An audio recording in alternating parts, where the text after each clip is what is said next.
Hey guys, tonight we begin with the Paris catacombs. 6 million skeletons. Total darkness below. Easy to get lost. And the smell of death that never leaves. So, before you get comfortable, take a moment to like the video and subscribe. But only if you genuinely enjoy what I do here. And let me know in the comments where you are tuning in from and what time it is for you. It is always fascinating to see who is joining us from around the world. Now, dim the lights, maybe turn on a fan for that soft background hum, and let's ease into tonight's journey together. Though you might want to keep a light nearby. You'll understand why. Let's start with a number, 6 million. That is how many human skeletons are stacked in the tunnels beneath Paris. Not scattered, not buried, stacked, arranged, organized into walls and pillars and decorative patterns made entirely from human bones. Skulls and femurs and rib cages carefully placed to create the world's largest ossuary, stretching for miles under one of the most beautiful cities on Earth. 6 million is hard to comprehend. That is roughly the population of modern-day Wisconsin. That is every person in Denmark. That is 6 million individual humans who lived and died, and whose bodies were reduced to building materials for underground architecture. Their bones, stripped of flesh and identity, became decoration. And you can walk among them if you are willing to descend into the darkness and face what humanity does with its dead when cemeteries run out of space. The Paris catacombs aren't natural caves. They're limestone quarries, mined for centuries to build the city above. The stone that makes Paris beautiful came from below, leaving a honeycomb of tunnels, roughly 200 miles long under the city. 200 miles of darkness, most of it unmapped, some of it flooded, all of it dangerous. The official tourist route is maybe 1 mile. The rest is forbidden, illegal to enter, and absolutely full of people who enter anyway. But before we get to the modern explorers and the tourist experience, let's talk about why Paris needed to put 6 million skeletons underground in the first place. Because this wasn't the original plan. This was a solution to a problem that had become literally unbearable. Paris in the 18th century was running out of space for the dead. The city had been burying people in the same cemeteries for over 1,000 years. Generation after generation, body on top of body, until the cemeteries were raised several meters above street level from the accumulated corpses. The Cemetery of the Innocents, the largest in Paris, held over 2 million bodies in a space not much bigger than a city block. The burial process was disgusting and dangerous. Fresh bodies were thrown into massive pits, trenches really, that could hold 1,500 corpses. When a pit was full, it was covered with a thin layer of dirt and left to decompose. The smell was horrific. The groundwater was contaminated. Disease spread from the cemeteries into surrounding neighborhoods. People living near cemeteries got sick more often, died younger, complained constantly about the stench. But the final straw came in 1780 when the wall of a building next to the Cemetery of the Innocents collapsed, not from structural failure, from the pressure of decomposing bodies pushing against it from the cemetery side. The cellar of the building flooded with liquefied human remains. The smell was so intense that people couldn't enter their homes for weeks. Something had to be done. The solution was the catacombs. Take the limestone quarries that already existed under Paris and convert them into an ossuary. Dig up the overcrowded cemeteries and move the bones underground. It was practical, it was sanitary, and it was absolutely massive in scale. The project began in 1786 and took decades to complete. The process of moving the bones was a nightly operation. You couldn't transport millions of skeletons through Paris in daylight without causing panic and revulsion. So they did it at night. Black-draped carts would arrive at the cemeteries after dark. Workers would dig up the graves, load the bones into the carts, and transport them through the city streets to the entrance of the quarries. Night after night, for years, this procession of death rolled through Paris while the city slept. The workers who dug up the cemeteries faced conditions that would violate every modern safety regulation. They weren't just moving old, clean bones. Many of the graves were recent. The decomposition was ongoing. The workers handled partially decomposed bodies, breathing in the gases, getting the fluids on their skin, risking disease constantly. Many got sick. Some died.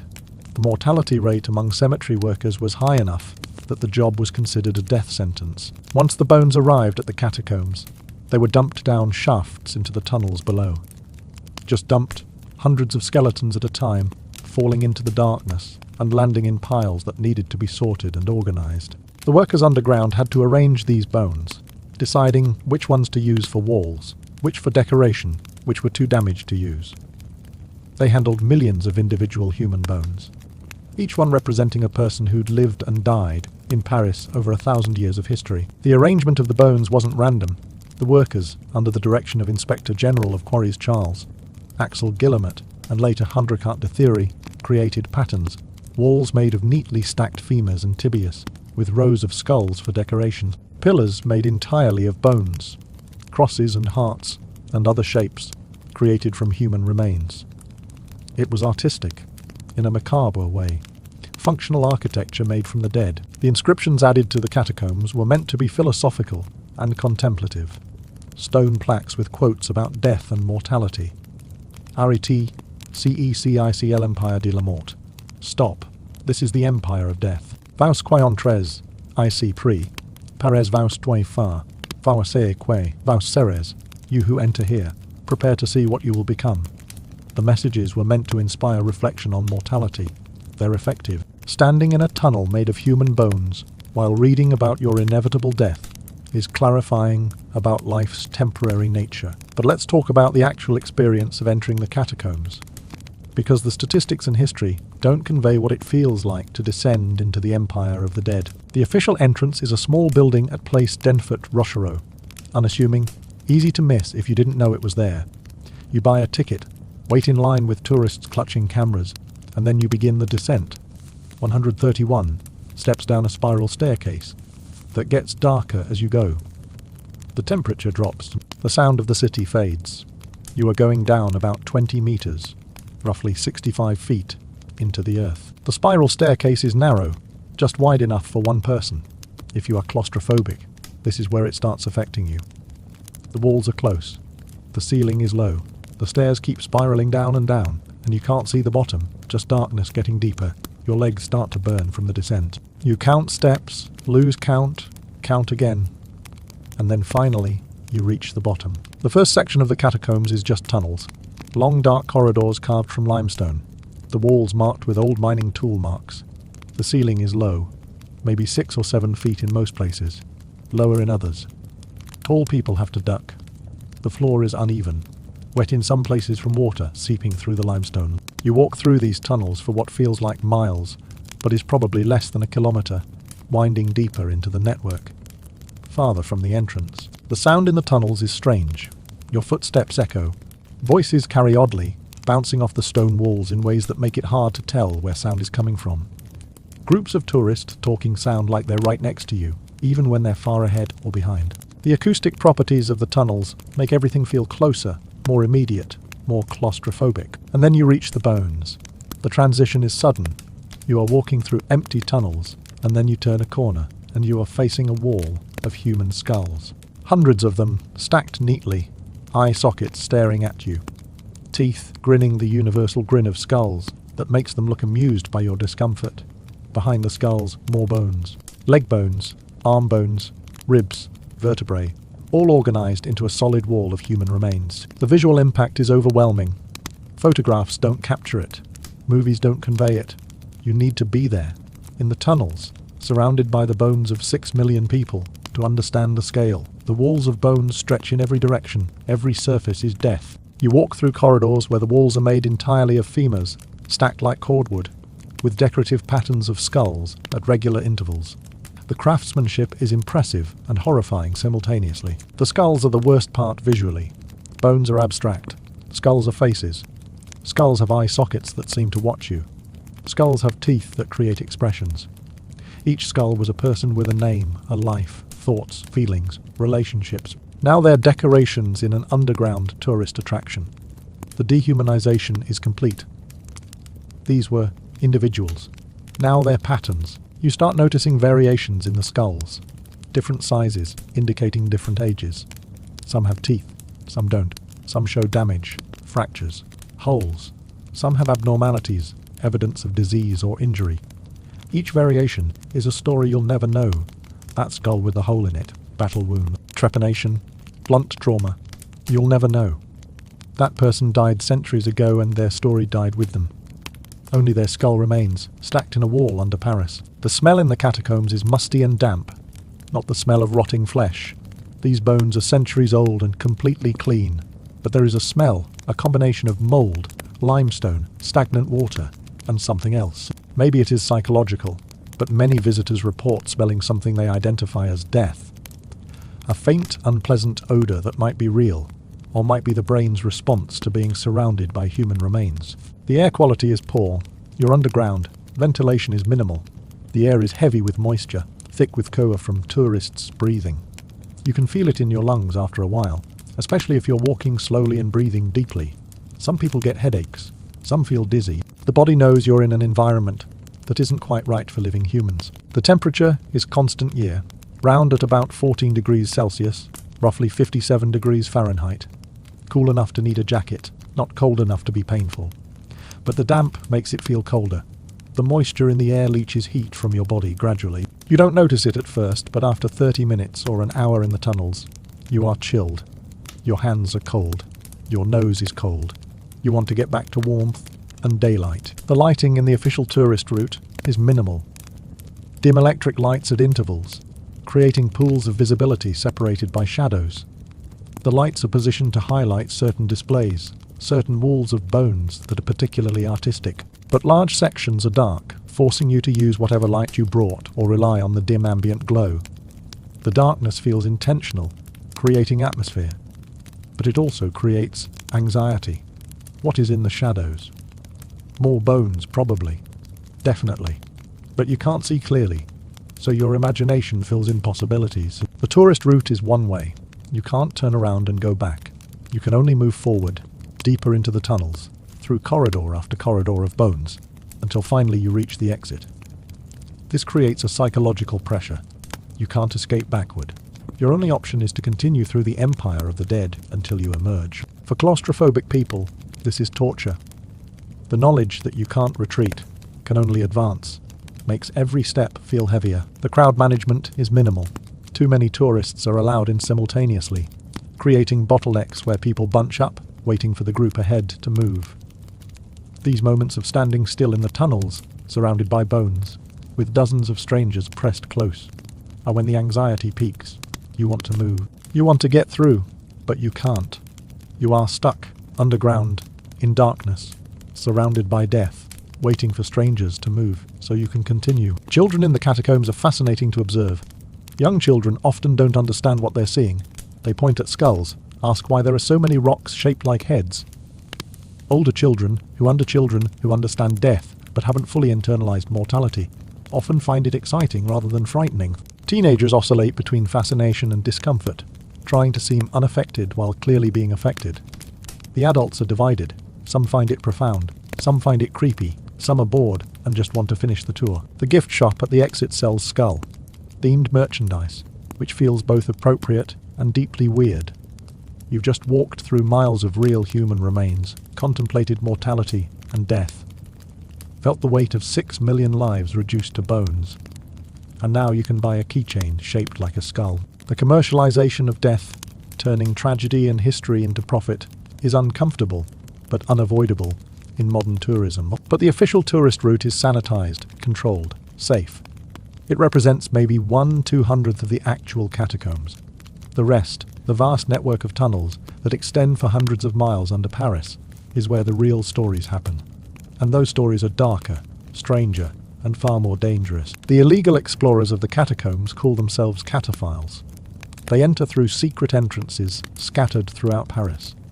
Manholes, basements of abandoned buildings, tunnels in the metro system, hidden doors in parks. The entrances are known to those who need to know, passed along in whisper networks, changed when authorities seal them. There are always new ways in, because the cataphiles are persistent and creative. Entering the catacombs illegally is entering a different world than tourists see. No lights, no marked paths, no safety measures. You bring flashlights or headlamps, and you navigate by memory or maps that circulate among cataphiles. The maps are hand-drawn, incomplete, sometimes deliberately misleading to keep certain areas secret. You are relying on luck and knowledge to not get lost in hundreds of miles of identical-looking tunnels. Getting lost in the catacombs is a real and serious risk. The tunnels look the same. Limestone walls, roughly carved, stretching in every direction. Without markers, without light, without maps, You can wander for hours and have no idea where you are. People have died of dehydration and starvation in the catacombs. Their bodies found weeks or months later, sometimes never found at all. The estimate is that several people die in the catacombs every year, though exact numbers are unknown, because some bodies are never recovered. The most famous death is Philibert Aspert, a doorkeeper at the Val de Grises Hospital, who entered the catacombs in 1793 and got lost.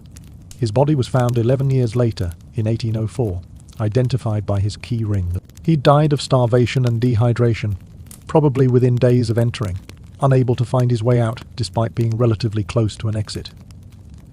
His gravestone is still in the catacombs, marking where he died, a warning to others about the danger of getting lost. The darkness in the illegal sections is absolute. If your light dies, you are in total blackness. You can't see your hand in front of your face. You can't see the walls or ceiling or floor. You can only feel the ground under your feet and the walls when you touch them. Moving in absolute darkness is disorienting and terrifying. Your sense of direction disappears. You don't know which way leads to safety. Every step could be into a pit, or a flooded section, or deeper into the labyrinth. The flooding is another major danger.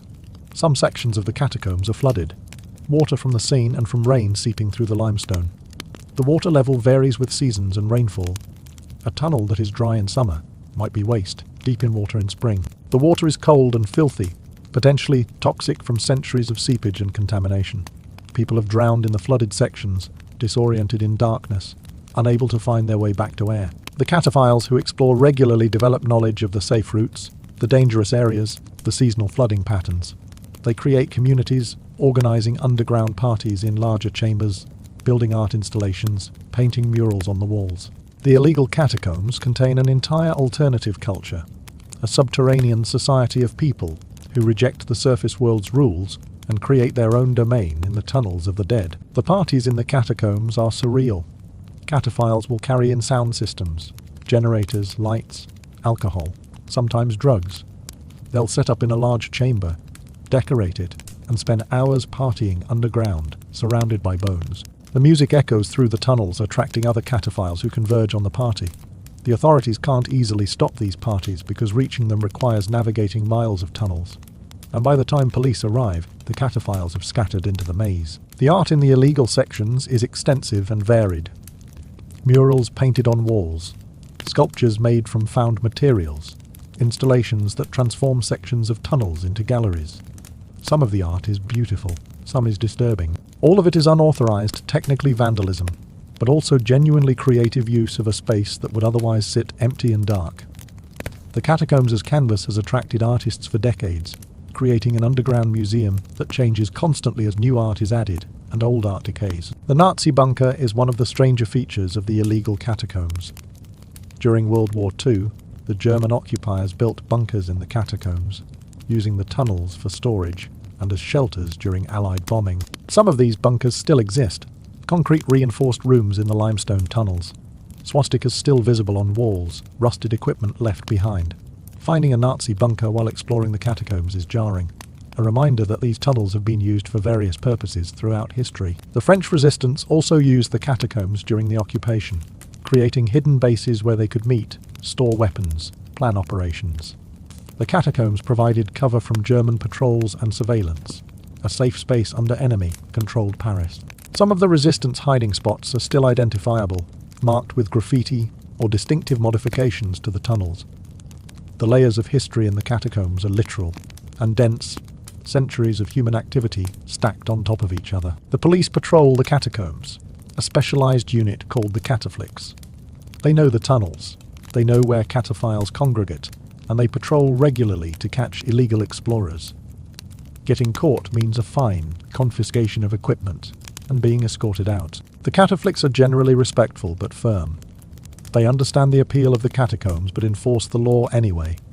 The cat and mouse game between cataphiles and cataflics has been ongoing for decades. Some cataphiles have been exploring for years, even decades. They know the tunnels better than anyone else alive, better than the officials who made the maps, better than the police who patrol. These veteran cataphiles are sources of knowledge, guides for newcomers, keepers of the underground culture. They have favorite routes, secret chambers they've discovered, personal landmarks that help them navigate. The catacombs are their second home, more familiar than the city above. The psychology of why people explore the illegal catacombs varies. Some are attracted by the danger, the thrill of doing something forbidden and risky. Some are escaping the surface world, finding peace in the quiet darkness away from society. Some are artists, looking for unique canvas and inspiration. Some are historians and archaeologists, studying the tunnels and the bones. Some are just bored and looking for adventure. But all share a willingness to face the darkness, literally and metaphorically, that most people avoid. The physical fitness required for serious catacomb exploration is significant. You are crawling through tight spaces, climbing over obstacles, walking for miles in darkness. Some passages require squeezing through gaps, barely wide enough for a human body. Some require climbing down shafts using ropes or makeshift ladders. The official tourist route is flat and easy. The illegal routes are an obstacle course that demands strength, flexibility, and endurance. The tight passages are claustrophobia in physical form. Imagine a gap in the limestone, maybe 18 inches wide and 2 feet high. You have to lie flat and wiggle through, pushing your pack ahead of you, unable to turn around, unable to back up easily. The limestone scrapes your back and chest. You can't lift your head without hitting stone. You can feel the weight of Paris above you. Millions of tons of rock and buildings, separated from your fragile body by a few feet of limestone that could collapse at any moment. And you have to keep moving forward, because backing out is even harder than continuing. The vertical shafts are worse in different ways. These are holes in the floor of tunnels that drop down to lower levels. Some are a few feet deep, some are tens of feet. In darkness, you can't tell how deep until you drop something and listen for it to hit bottom. Climbing down requires ropes or finding handholds in the limestone.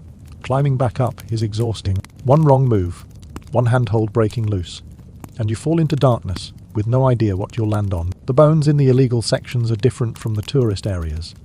The official route has organized, artistic arrangements. The illegal sections have piles of bones, disturbed and disorganized from centuries of shifting and flooding. Skulls mixed with leg bones, mixed with vertebrae, jumbled together in corners and alcoves. These bones weren't carefully placed. They were dumped or fell there, or were pushed aside by cataphiles, making room to pass. The disrespect to the dead is unavoidable when you are using their bones as obstacles to climb over. Some cataphiles collect bones, taking skulls or interesting specimens as souvenirs. This is illegal, obviously, and offensive to most people's sense of respect for the dead, but it happens. Skulls show up in flea markets identified as from the Paris catacombs by sellers who may or may not be telling the truth. Each skull taken is a person removed from their final resting place, reduced to a curiosity or decoration. The ethics are clearly wrong, but enforcement is impossible. The graffiti in the catacombs ranges from crude tags to elaborate art to poetic inscriptions. Some of the graffiti dates back centuries, carved into limestone by quarry workers or early cataphiles. Some is recent, spray, painted by modern explorers. Reading the graffiti is like reading a timeline of the catacombs' use. Names, dates, quotes, jokes, all layered on top of each other.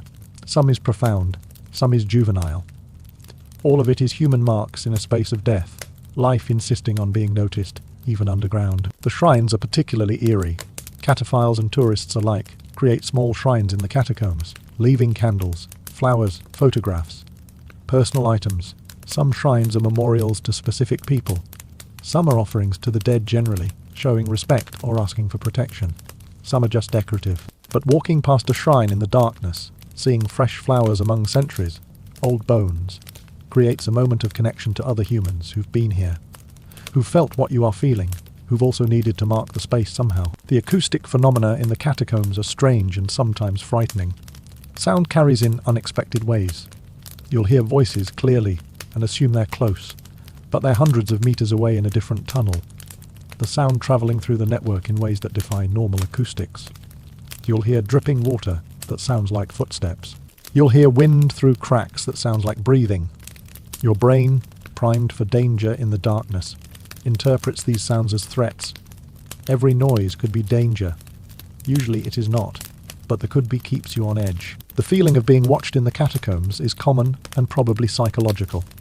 The skulls seem to watch you. The darkness seems to contain presences just out of sight. The weight of being surrounded by 6 million dead bodies creates a sense that you are not alone. that the dead are aware of you somehow. Rationally, you know this is nonsense. The dead are bones, nothing more. But rationality is hard to maintain in darkness underground with death all around. The smell changes in different sections.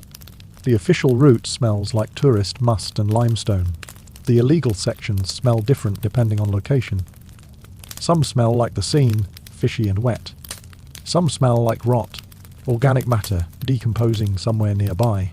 Some smell like nothing, just the neutral scent of rock and thyme.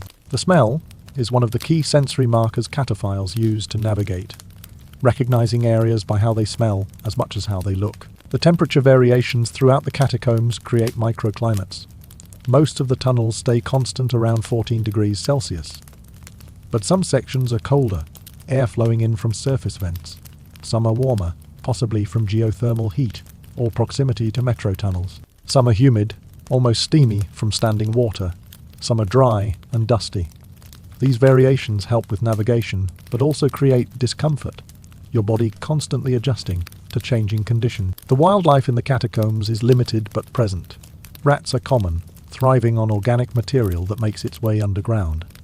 The rats are larger than surface rats, blind or nearly so from living in darkness, pale and disturbing in appearance. They're generally harmless unless cornered, but seeing a large pale rat crawling over human bones in the beam of your flashlight is unsettling. Bats are occasionally present, though less common than you'd expect. Fish live in some of the flooded sections, blind cave fish that evolved in the darkness. The ecosystem is sparse, but functioning. The fungi and bacteria in the catacombs are extensive and probably dangerous to health. Mold grows on the limestone, fed by moisture and organic matter. Some of the mold is toxic, producing spores that can cause respiratory problems and allergic reactions. The bacteria decomposing organic matter in the flooded sections can be hazardous.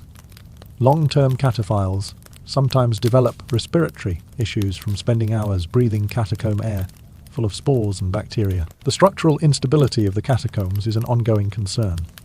These are old quarries, mined without modern engineering. Collapses happen occasionally.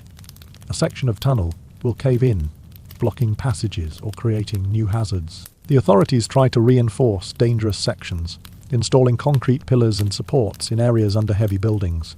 But much of the network is unsupported, held up by limestone that has been weathering for centuries. Any section could collapse at any time. The sinkhole risk is real. Paris has experienced sinkholes where the catacombs underneath collapsed, taking surface streets and buildings with them. In 1961, a bus nearly fell into a sinkhole on Avenue Denfert, Rochereau. Other incidents have happened throughout history. The city is honeycombed with voids, and the limestone is slowly weakening from weathering and seepage. At some point, sections will collapse. It is not if, it is when. The historical artifacts in the catacombs include more than just bones. Cataphiles have found old tools, bottles, coins, even complete skeletons of people who died in the quarries before they became ossuaries. These artifacts are windows into the past, physical evidence of centuries of human activity underground. Some have been collected and displayed in museums. Others remain where they were found, slowly corroding in the dampness. The smuggling tunnels are another layer of history. The catacombs have been used for smuggling throughout their existence. Wine during prohibition periods, goods during wars, drugs and contraband in modern times. The tunnels provide routes under customs checks and police patrols, making them valuable to criminals. Some smuggling routes are still active, though knowing which ones and who uses them requires being deep in underground criminal networks. The military use of the catacombs extended beyond the Nazi bunkers. The French army has used the tunnels for various purposes over the centuries, storing supplies, creating emergency headquarters, conducting secret operations. Some of these military installations are still off limits, sealed sections that even cataphiles avoid. What is in those sections is mostly classified or forgotten, but the presence of official locks and warnings suggests something worth protecting. The myth and legend surrounding the catacombs have grown over centuries. Stories of ghosts, of people who entered and were never seen again, of secret chambers full of treasure or horror. Most of these stories are exaggerations or inventions, but some are based on truth. People have disappeared in the catacombs. Strange things have been found. The truth is weird enough that the legends grow naturally from it. The vampire rumours are obviously false but persistent. The catacombs, full of darkness and death, seem like an obvious vampire lair. Gothic literature and movies have used the catacombs as vampire settings for decades. Tourists ask guides about vampires, half joking, half hoping for a thrill. The guides explain, patiently, that there are no vampires, just bones and darkness and the occasional rat. But the question keeps being asked because human psychology associates death and darkness with supernatural danger. The Satanist and occult use of the catacombs is real, though probably exaggerated in frequency. Occasionally, evidence of rituals is found, candles arranged in patterns, symbols drawn on walls, animal bones arranged around human bones. Whether these are genuine occult rituals or teenagers playing with imagery is unclear. The catacombs attract people interested in darkness and death, and some of those people bring their spiritual or pseudo-spiritual practices underground. The filming locations in the catacombs have included movies, music videos, documentaries. The visual impact of the bones makes them attractive for gothic or horror content. Permission to film is difficult to obtain for the official sections and impossible for the illegal ones. Most filming happens guerrilla-style, cataphiles with cameras shooting quickly before authorities notice. The footage gets used in various media, spreading the visual of the catacombs globally. The comparison to other ossuaries worldwide shows that Paris is unique in scale, but not in concept. The Sedlec ossuary in Czech Republic, the Capuchin catacombs in Italy, the bone churches scattered throughout Europe, all use human remains for decoration and contemplation. But Paris holds 6 million skeletons, far more than any other site. The scale makes it qualitatively different. Other ossuaries are shocking. Paris is overwhelming. The question of respect for the dead comes up constantly in discussions of the catacombs. Are we honouring these people by displaying their bones? Or are we desecrating their remains by turning them into tourist attractions? The 6 million people whose bones are in the catacombs didn't choose this. They died and were buried in cemeteries expecting to rest in peace. Then they were dug up and moved underground and arranged into patterns for others to look at. Did they consent to this? Obviously not. Does it matter? Opinions vary. The families of the people in the catacombs, assuming any descendants exist, have no say in how the bones are displayed or used. The bones are anonymous. You can't identify individual people from looking at the walls. So there is no family to consult, no way to honour specific wishes, no way to know if great Grandpa would be okay with his femur being part of a decorative pillar.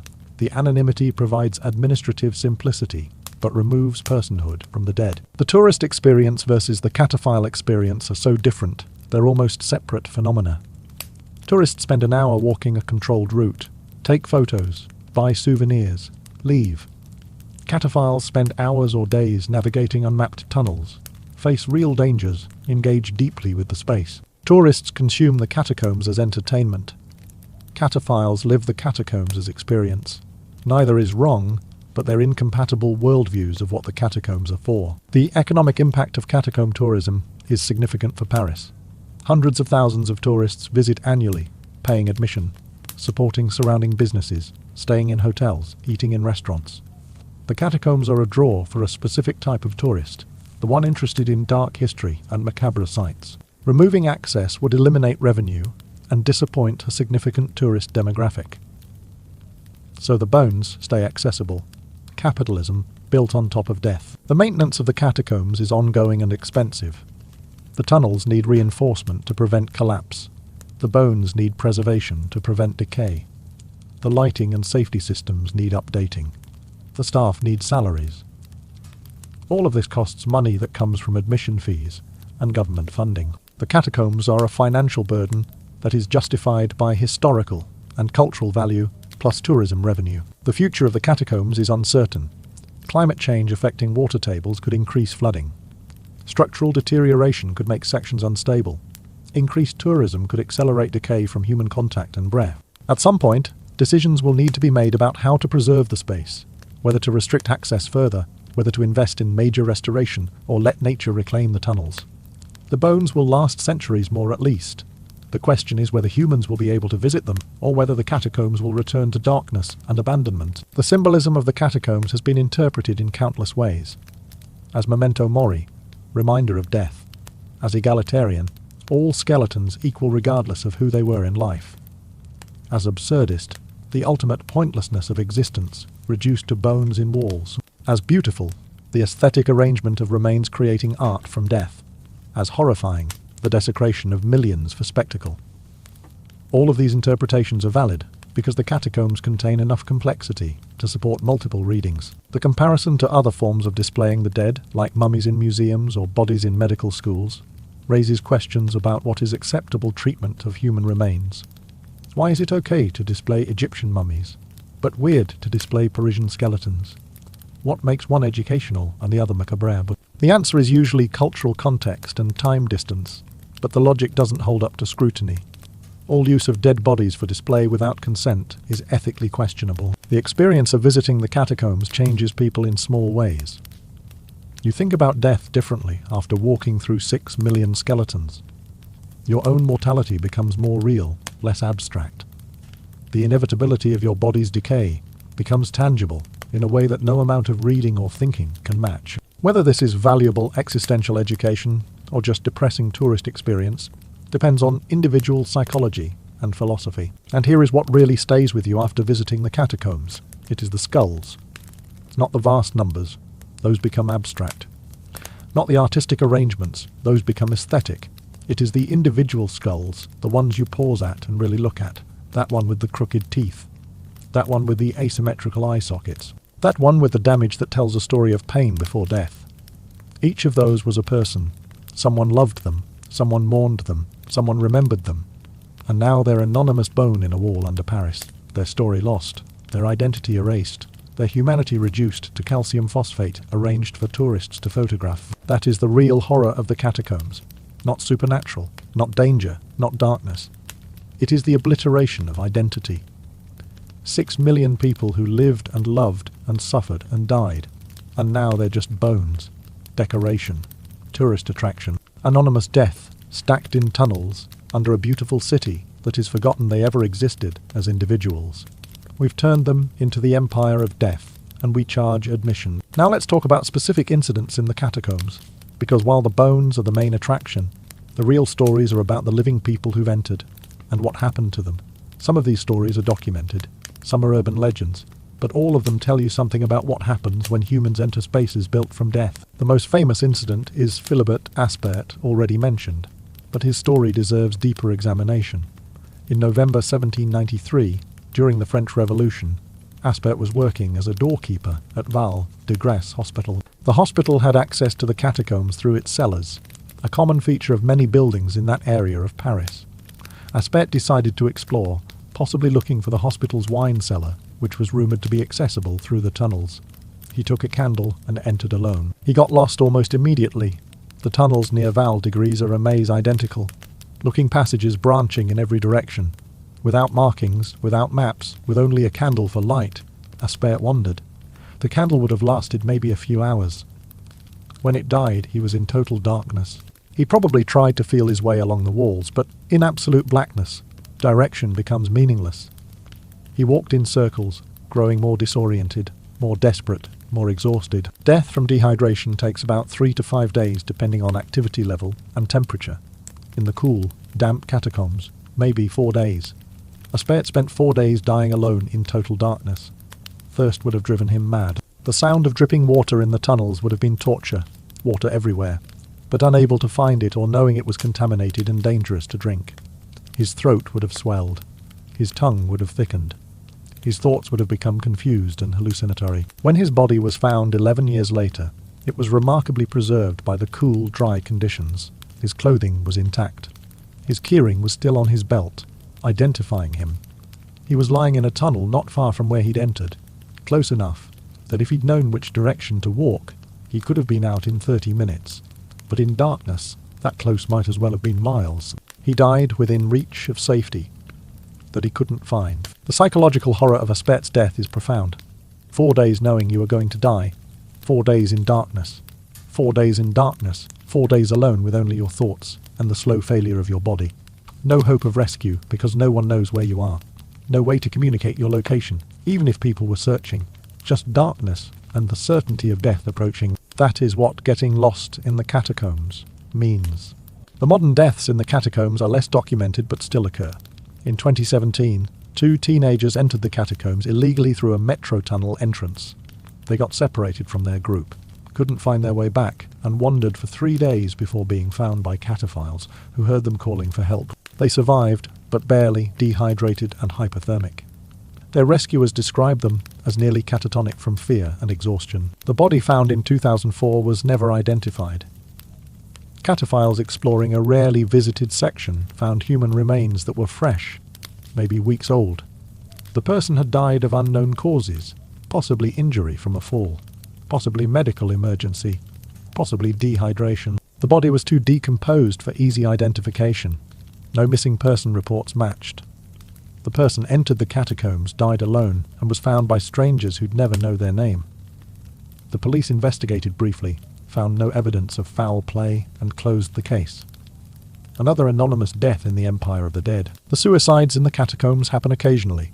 The darkness and isolation attract people in deep depression who want to die alone without being found quickly. The catacombs provide that. Enter through a hidden entrance, walk deep into unmapped sections, and end your life. Your body might not be found for months or years or ever. For people who don't want funerals or family grief or public acknowledgement of their death, the catacombs are perfect. Several bodies found in the catacombs are determined to be suicides.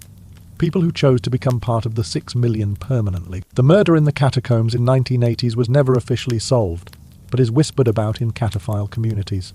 A body found with signs of violence, not consistent with accident or suicide. The police investigated, but the lack of witnesses, the impossibility of determining exactly where the murder occurred, and the time between death and discovery made prosecution impossible.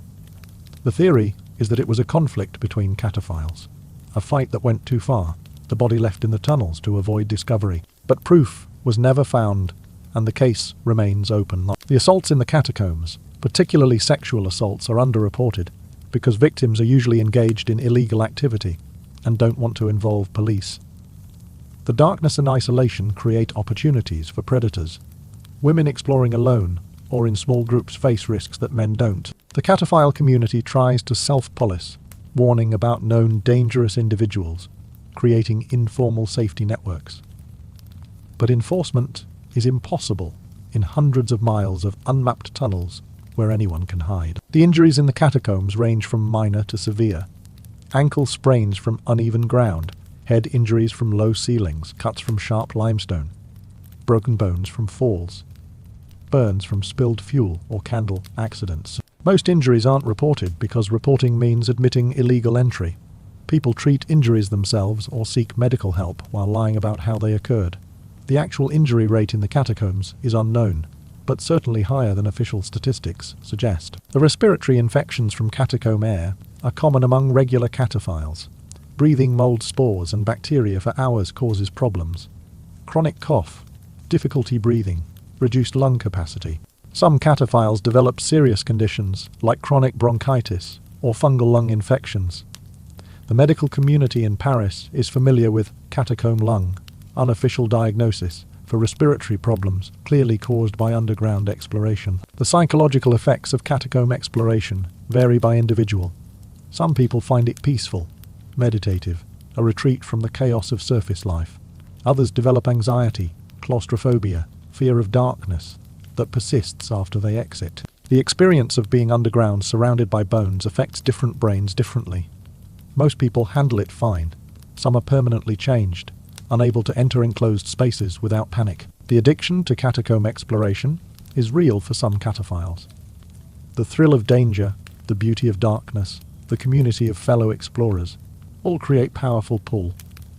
Some people spend more time underground than above, neglecting jobs and relationships to explore. The catacombs become obsession, consuming thoughts and time.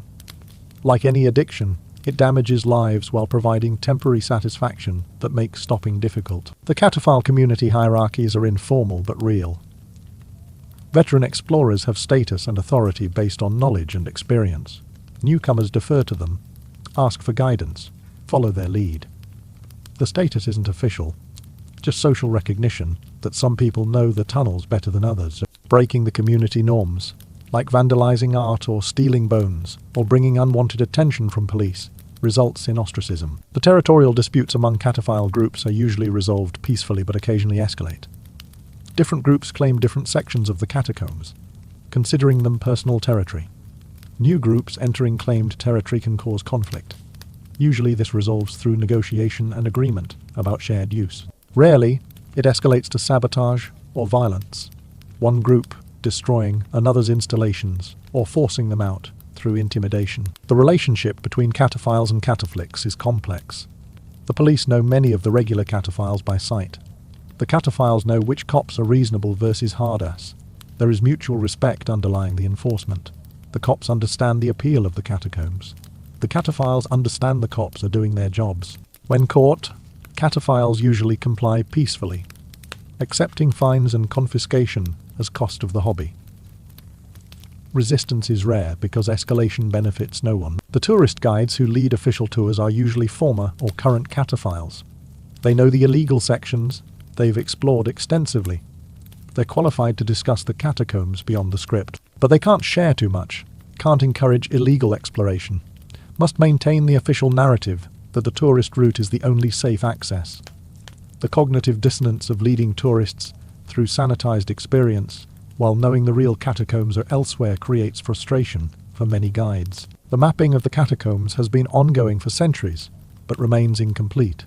Official maps exist for much of the network, created by mining engineers and maintained by the EGC, Inspection Générale des Carrières. But large sections remain unmapped, either because they're inaccessible or because authorities don't know they exist. Cataphiles create their own maps, sharing them within the community, constantly updating as new sections are discovered or old sections become inaccessible. The discovery of new sections happens occasionally. Cataphiles breaking through blocked tunnels or finding hidden passages that don't appear on any maps. These discoveries are exciting, virgin territory to be explored and documented. Sometimes the new sections contain artifacts or features of historical interest. Sometimes they're just more empty tunnels, but the possibility of discovering something unknown drives exploration. The sealed sections of the catacombs are sealed for various reasons.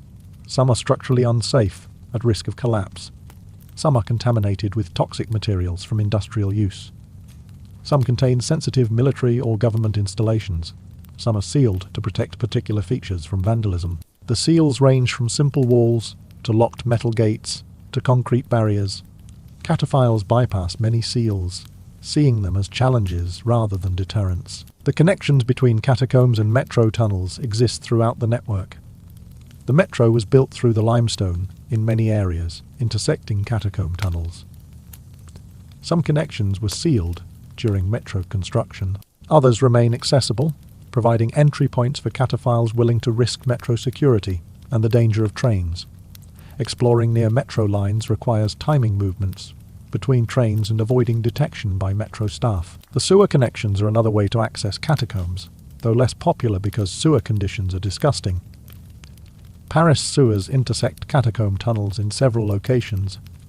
Entering through sewers means wading through sewage, dealing with toxic gases, risking disease. Only dedicated cataphiles use sewer access, and only when other entrances are unavailable. The smell alone is enough to deter most people. The basement connections in old buildings provide the most common illegal access points. Many buildings in Paris have basements that connect to catacomb tunnels. Abandoned buildings are ideal because there is no one to notice cataphiles coming and going. But some occupied buildings have basement access too, known to residents who either use it themselves or allow cataphiles to use it in exchange for information or companionship. The construction sites occasionally breach catacomb tunnels during excavation. When this happens, construction stops. The IGC is called to assess the situation, and decisions are made about whether to seal the breach, reinforce it, or modify construction plans. During the assessment period, cataphiles sometimes sneak into construction sites at night to explore newly opened sections before they're sealed. This is extremely dangerous and highly illegal, but happens regularly. The flooding patterns in the catacombs change seasonally and with rainfall. Heavy rain causes water to seep through the limestone, pooling in lower sections. The scene's water level affects nearby tunnel water levels. In wet seasons, sections that are normally dry become flooded. Cataphiles track these patterns, knowing which areas to avoid after rain and which are safe year-round. Getting caught in a tunnel that is flooding is a potentially deadly situation. The drowning risk in flooded sections is serious. The water is cold, usually around 10 degrees Celsius. The visibility in flooded tunnels is zero. The water murky with limestone sediment. If you slip and go under in a flooded tunnel, you can't see which way is up, can't see where the air is. Panic sets in. You thrash, consuming oxygen faster, becoming disoriented. Drowning in the catacombs is a horrible death, alone in cold darkness. The diving in flooded sections is attempted by the most hardcore cataphiles. They use scuba gear or free diving techniques to explore water-filled tunnels. This is insanely dangerous. Cave diving is considered one of the most dangerous activities humans do, requiring specialized training and equipment. Doing it in unmapped flooded catacombs adds layers of risk that experienced cave divers would call suicidal. But some cataphiles do it anyway, driven by the desire to see what is beyond the water. The casualties from catacomb diving are unknown, because bodies in flooded sections might never be found. A diver who gets stuck, or lost or runs out of air dies underwater, their body sinking or wedged in a narrow passage. Without knowing they were there, no one searches for them. The flooded sections might contain multiple bodies that will never be recovered, dissolved eventually by the water, or preserved indefinitely in cold, anaerobic conditions. The equipment used for catacomb exploration ranges from minimal to extensive. Hardcore cataphiles travel light, headlamp, backup flashlight, water, maybe food. They know the tunnels well enough to navigate without maps or GPS. Newcomers bring more, multiple lights, batteries, maps, rope, first aid kit, communication devices, food and water for extended stays. The weight of gear is balanced against usefulness, everyone making their own calculation about necessary versus excessive. The communication underground is impossible with normal cell phones. No signal penetrates that deep through limestone. Cataphiles use talkies for short, range communication between group members. Some use specialized underground communication systems that work on different frequencies, but range is limited and reliability is poor. Mostly, cataphiles communicate by staying together and shouting if separated. The GPS devices don't work underground either. No satellite signal reaches into the tunnels. Some cataphiles use dead reckoning, tracking distance, and direction from known points to estimate location. Others use digital compasses that work underground. But navigation is mostly by memory and landmarks, learning the tunnels through repeated exploration until the routes are internalized. The marking systems in the catacombs help navigation, but also create problems. Cataphiles mark routes with spray paint, chalk, scratches on walls, creating trails that others can follow. But too many marks create confusion, overlapping markings from different groups pointing different directions. And authorities periodically clean marks, removing navigation aids to discourage illegal exploration. The markings are useful but not reliable. The lighting in illegal sections is whatever explorers bring. Headlamps are standard, providing hands. Free light. Flashlights are backup. Some cataphiles bring lanterns or even candles for atmospheric lighting when stopped. The battery life of lights is critical concern. Running out of light underground means being trapped in darkness until you can feel your way out or wait for rescue that might not come. The endurance required for long catacomb expeditions is substantial, walking for hours through tunnels, climbing over obstacles, navigating tight spaces, all while carrying gear and managing fear or claustrophobia. Physical fitness determines how far you can go and how safely you can return. Exhaustion underground is dangerous, making you clumsy, reducing judgment, increasing injury risk. The cold exposure in the catacombs is gradual, but serious. The temperature around 14 degrees Celsius doesn't feel dangerous initially, but hours in damp cold gradually lower body temperature. Hypothermia can develop without obvious symptoms until you are already impaired. Shivering, confusion, loss of coordination.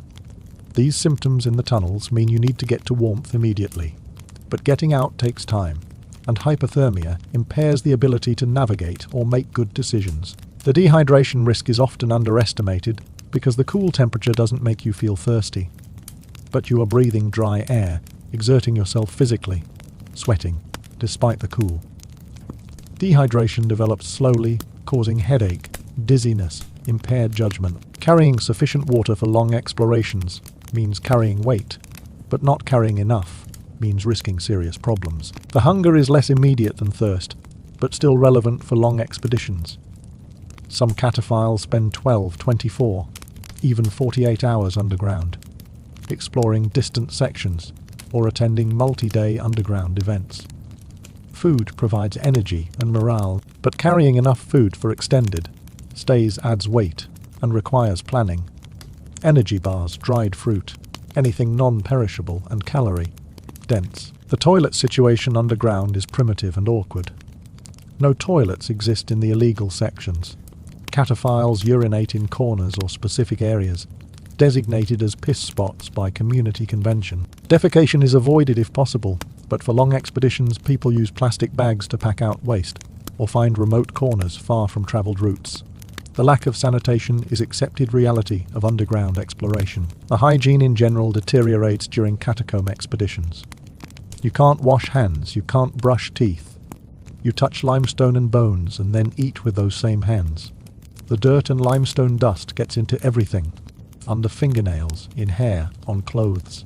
Emerging from long catacomb trips means being filthy, requiring thorough showers to remove accumulated grime. The clothing choices for catacomb exploration balance durability, warmth, and freedom of movement. Clothes will get dirty and possibly torn. Jeans or other tough pants, layers for warmth that can be added or removed. Gloves protect hands from rough limestone. Hats or hoods under helmets provide warmth. Everything is expected to get ruined, so fashion is irrelevant. Function only. The footwear needs to be sturdy with good traction. The floors are wet, slippery, uneven. Ankle support prevents sprains. Waterproof boots keep feet dry in wet sections. But heavy boots are tiring for long walks.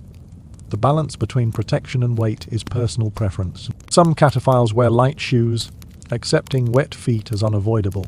Others wear heavy boots, accepting tired legs as the cost of dry feet. The helmet use is debated among cataphiles. In low tunnels with sharp limestone, helmets prevent head injuries.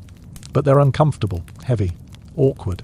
Many cataphiles skip them, relying on awareness to avoid hitting their heads. The injury rate from head hit suggests helmets are wise, but personal freedom means choice. Some wear them always, some never, some situationally based on known tunnel heights. The rope use in the catacombs is essential for certain sections. Vertical shafts require rope to descend and ascend safely. Some cataphiles are skilled climbers, others are not. Knowing how to tie knots, how to rappel, how to ascend on rope, these skills separate casual cataphiles from serious explorers. Without rope skills, large portions of the catacombs are inaccessible. The art of catacomb photography is challenging and rewarding. Photographing in near darkness requires long exposures, tripods, external lights. The visual of bones in tunnels is compelling, but difficult to capture well. Many cataphiles are also photographers, documenting their explorations, creating art from underground scenes. The photographs spread online, attracting new cataphiles and frustrating authorities who see them as encouraging illegal activity. The social media impact on catacomb culture has been significant. Instagram and YouTube full of catacomb photos and videos. The publicity attracts tourists and would-be cataphiles. But it also increases police attention and security at known entrances. The community is divided about social media. Some embrace it, sharing experiences widely. Others hate it, believing publicity ruins the underground culture and increases dangers from overcrowding. The commercialization of catacomb culture includes companies selling maps, books, tours, legal and grey area illegal.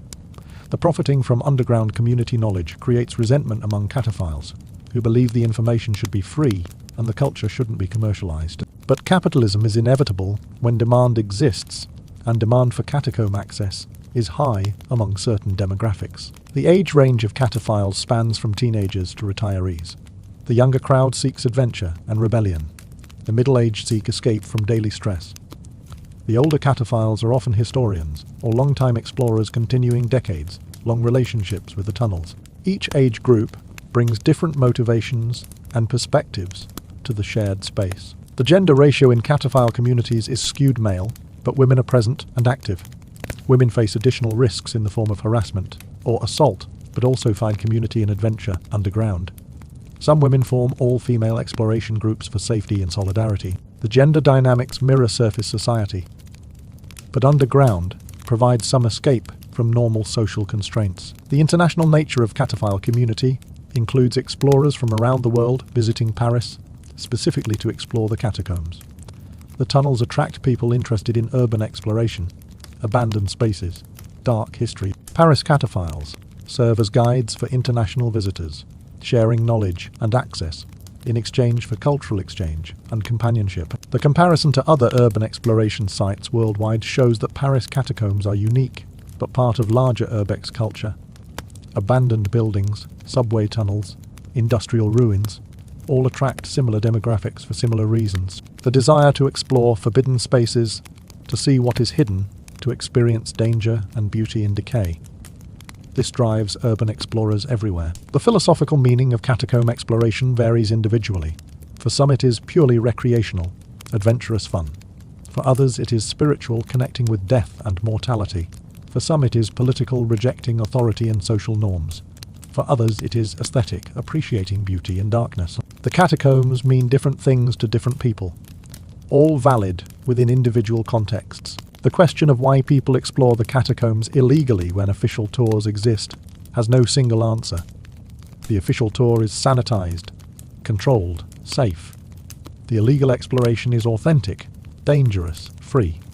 The official route is someone else's version of the catacombs. Illegal exploration is personal discovery. Different experiences appeal to different psychological needs. The legacy of catacomb exploration will outlast any individual explorer. The catacombs will exist long after everyone currently exploring them is dead. Some will die old in their beds, remembering the tunnels fondly. Some will die in the tunnels, becoming part of the 6 million. But the tunnels don't care. They'll remain darkness under Paris, waiting for the next person brave or foolish enough to enter. The preservation versus access debate continues without resolution. Preserve the catacombs by sealing them completely, protecting bones and structure from human damage, or allow access accepting damage as cost of cultural engagement. Both positions have merit, both have supporters. Neither will win completely because both are partially right. And here is what people don't tell you about the catacombs before you visit. You'll think about it for days afterward. The smell will seem to linger in your nose even after showers. You'll dream about tunnels and bones. You'll look at buildings differently, knowing the hollowness beneath. You'll think about death more, not obsessively but consciously. The catacombs change you subtly, making mortality real in a way that no other experience quite matches. The 6 million skeletons aren't just numbers after you've seen them. They're tangible proof that everyone dies, everyone decays, everyone becomes bones eventually. Your bones will look like their bones.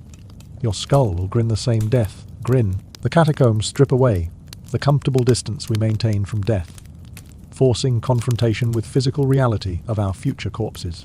And maybe that is valuable. Maybe contemplating death helps us appreciate life. Maybe walking through the empire of death makes the surface world seem more precious.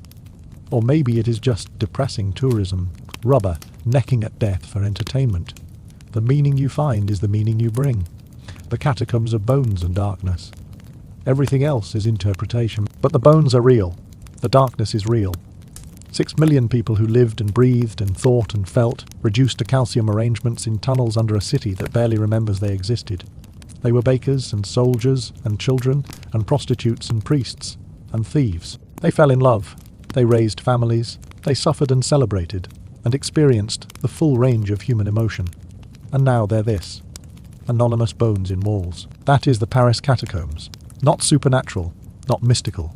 Just human death on massive scale, organized and displayed for contemplation or entertainment, depending on your perspective. 6 million reminders that you too will die. You too will decay. You too will become bones that someone might stack in a wall or bury in a grave or scatter to the wind. The catacombs don't judge. They just present the inevitable conclusion to all human life and invite you to walk through it in darkness, surrounded by proof that this is how all stories end. But let's get more specific about what it actually feels like to be down there, because the statistics and philosophy don't capture the visceral reality of being underground surrounded by death. You need to understand what happens to your body and mind when you descend into that darkness. The first thing that hits you is the air. Before you even see the bones, you are breathing catacomb air. It is different from surface air in ways that your lungs register immediately. Heavier, damper, cooler. Each breath feels like it has weight to it, like you are inhaling liquid instead of gas. The moisture content is high from water seeping through limestone, from condensation, from the breath of previous visitors that never quite leaves. You can taste it, metallic and mineral, limestone dissolved in water vapor coating your tongue. The oxygen content feels lower than it actually is. Rationally, you know there is enough oxygen. The ventilation systems work, people don't suffocate. But your body doesn't trust that. Your breathing gets slightly faster, slightly shallower, trying to compensate for air that feels insufficient. Some people hyperventilate without realizing it, their body's panic response to being underground overriding logic. You have to consciously slow your breathing, force yourself to take deep breaths, fight the instinct that says this air won't keep you alive. The temperature drop is gradual but relentless. At the entrance, you are comfortable. 30 meters down the spiral staircase, you are cool. By the time you've walked through the tunnels for 10 minutes, you are cold. The 14 degrees Celsius temperature is constant, unwavering, and your body heat slowly leaches away into the limestone walls and damp air. You start with a jacket off, comfortable in short sleeves. 20 minutes later, you are zipping the jacket. An hour later, you are wishing you'd brought another layer. Your hands get cold first, fingers stiff, hard to bend, fumbling with zippers or phone cameras. Then your nose constantly cold and slightly running from the damp air.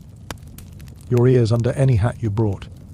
Your feet if your shoes aren't insulated, the cold from the stone floor conducting through rubber soles. The cold is insidious, not painful, just gradually uncomfortable until you realize you've been shivering without noticing and you can't remember when it started. The darkness in sections where the lights are dim or broken is unlike any darkness on the surface. In cities there is always ambient light, sky glow, reflected illumination from somewhere.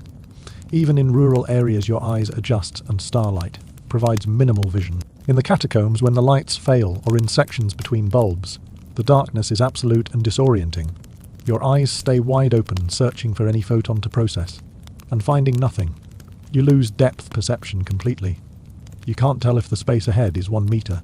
You can't see your own hand. People who've experienced this darkness describe it as oppressive, as having physical weight. The darkness presses against your eyeballs. It fills your mouth. You can feel it against your skin. This is psychological, obviously. Darkness doesn't have mass or pressure. But the sensation is real, your brain interpreting the complete absence of visual input as a presence rather than an absence. The darkness becomes a thing, an entity, something that surrounds you rather than just the lack of light. Sound becomes your primary navigation tool when light fails. You listen for echoes of your footsteps to judge ceiling height and tunnel width.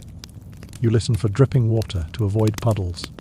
You listen for other people's voices to know which direction to move. The acoustics play tricks. Sounds seem to come from wrong direction. Voices echo and multiply. One person talking sounds like 3. Water dripping sounds like footsteps. The scratch of your jacket against limestone sounds like something moving behind you. The smell intensifies the deeper you go and the longer you stay. Your nose adjusts somewhat, the way it adjusts to any constant smell. But you never completely stop smelling it. Mold and mildew, pervasive and unavoidable. Wet limestone, mineral and chalky. Stagnant water pooled in low sections. And underneath all of that, something else. Maybe it is psychological. Maybe it is actual organic compounds from ancient bones. But people consistently report smelling something they identify as death. Not rotting flesh. These bones are centuries old and completely clean. But something old, something biological, something that registers in your brain as the smell of mortality. The claustrophobia creeps up gradually for most people. The initial descent is fine, exciting even. The first section of tunnels feels adventurous. But after 30 minutes of walking through corridors of bone with ceiling pressing down and walls pressing in, the awareness of being underground under millions of tons of Paris starts affecting you. You are in a hole in the ground. You are surrounded by rock. The only exit is back the way you came or forward through more tunnels. You can't just leave. You can't go up. You have to keep walking through this underground maze until you find an exit. Some people handle this fine, no problem. Claustrophobia doesn't affect them. Others start feeling the pressure building. Heart rate increases. Breathing gets faster. The urge to run, to get out, to escape becomes overwhelming. That you can't run because there are other tourists ahead and behind. The tunnel is narrow. The floor is uneven and wet. You have to keep walking at the same pace, trapped in a shuffling queue of humans, moving through underground bone corridors. The psychological weight of 6 million dead people surrounding you is real for many visitors. Standing in those tunnels, you are closer to more human remains than you'll ever be anywhere else in your life. 6 million sets of bones. If you tried to count them one per second, it would take 69 days of continuous counting. That is how many dead people are in the walls around you. Every skull you see had a brain that thought and felt. Every skeleton had a beating heart. Every bone was once inside a living person who woke up and ate breakfast and worried about stupid things, and died anyway. Some people find this profound and moving, a meditation on mortality that provides perspective on life's brevity and importance. Others find it deeply disturbing, confronting death at a scale that humans aren't equipped to process. Most people oscillate between the two reactions, moments of philosophical acceptance, interrupted by moments of visceral horror at being surrounded by this much death. Children often ask questions that adults think but don't say. Why are the bones here? Were they bad people? Where are their heads? Why did they stack them? Did it hurt? The adults struggle to answer because the real answers are too complicated or too disturbing. Yes, these were real people. No, they weren't bad. They were just dead, and the cemeteries were full. Yes, they had heads. Those are the skulls in the walls. They stacked them because they needed to put them somewhere. And no, it didn't hurt because they were already dead when moved here. Though the dying probably hurt quite a lot depending on what killed them. The gift shop at the exit creates cognitive dissonance that many visitors find uncomfortable. You've just walked through the empire of death, contemplated mortality, felt the weight of 6 million corpses, confronted the reality of your own inevitable decay. You emerge shaken or thoughtful or disturbed. And immediately there is a gift shop selling skull-shaped souvenirs, skeleton keychains, books about death, postcards of bone arrangements. The commercialization feels wrong, turning profound experience into sellable merchandise. But capitalism doesn't pause for existential contemplation. The gift shop is there, the merchandise is cute. People buy it. Many tourists buy nothing, feeling that purchasing death-themed souvenirs would be disrespectful or ghoulish.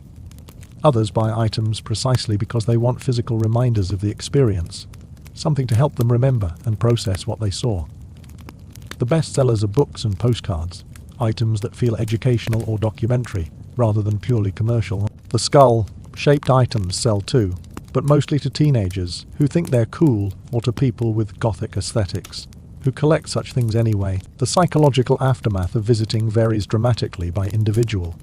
Some people walk out and immediately start talking about lunch, the experience filed away as interesting, but not life-changing.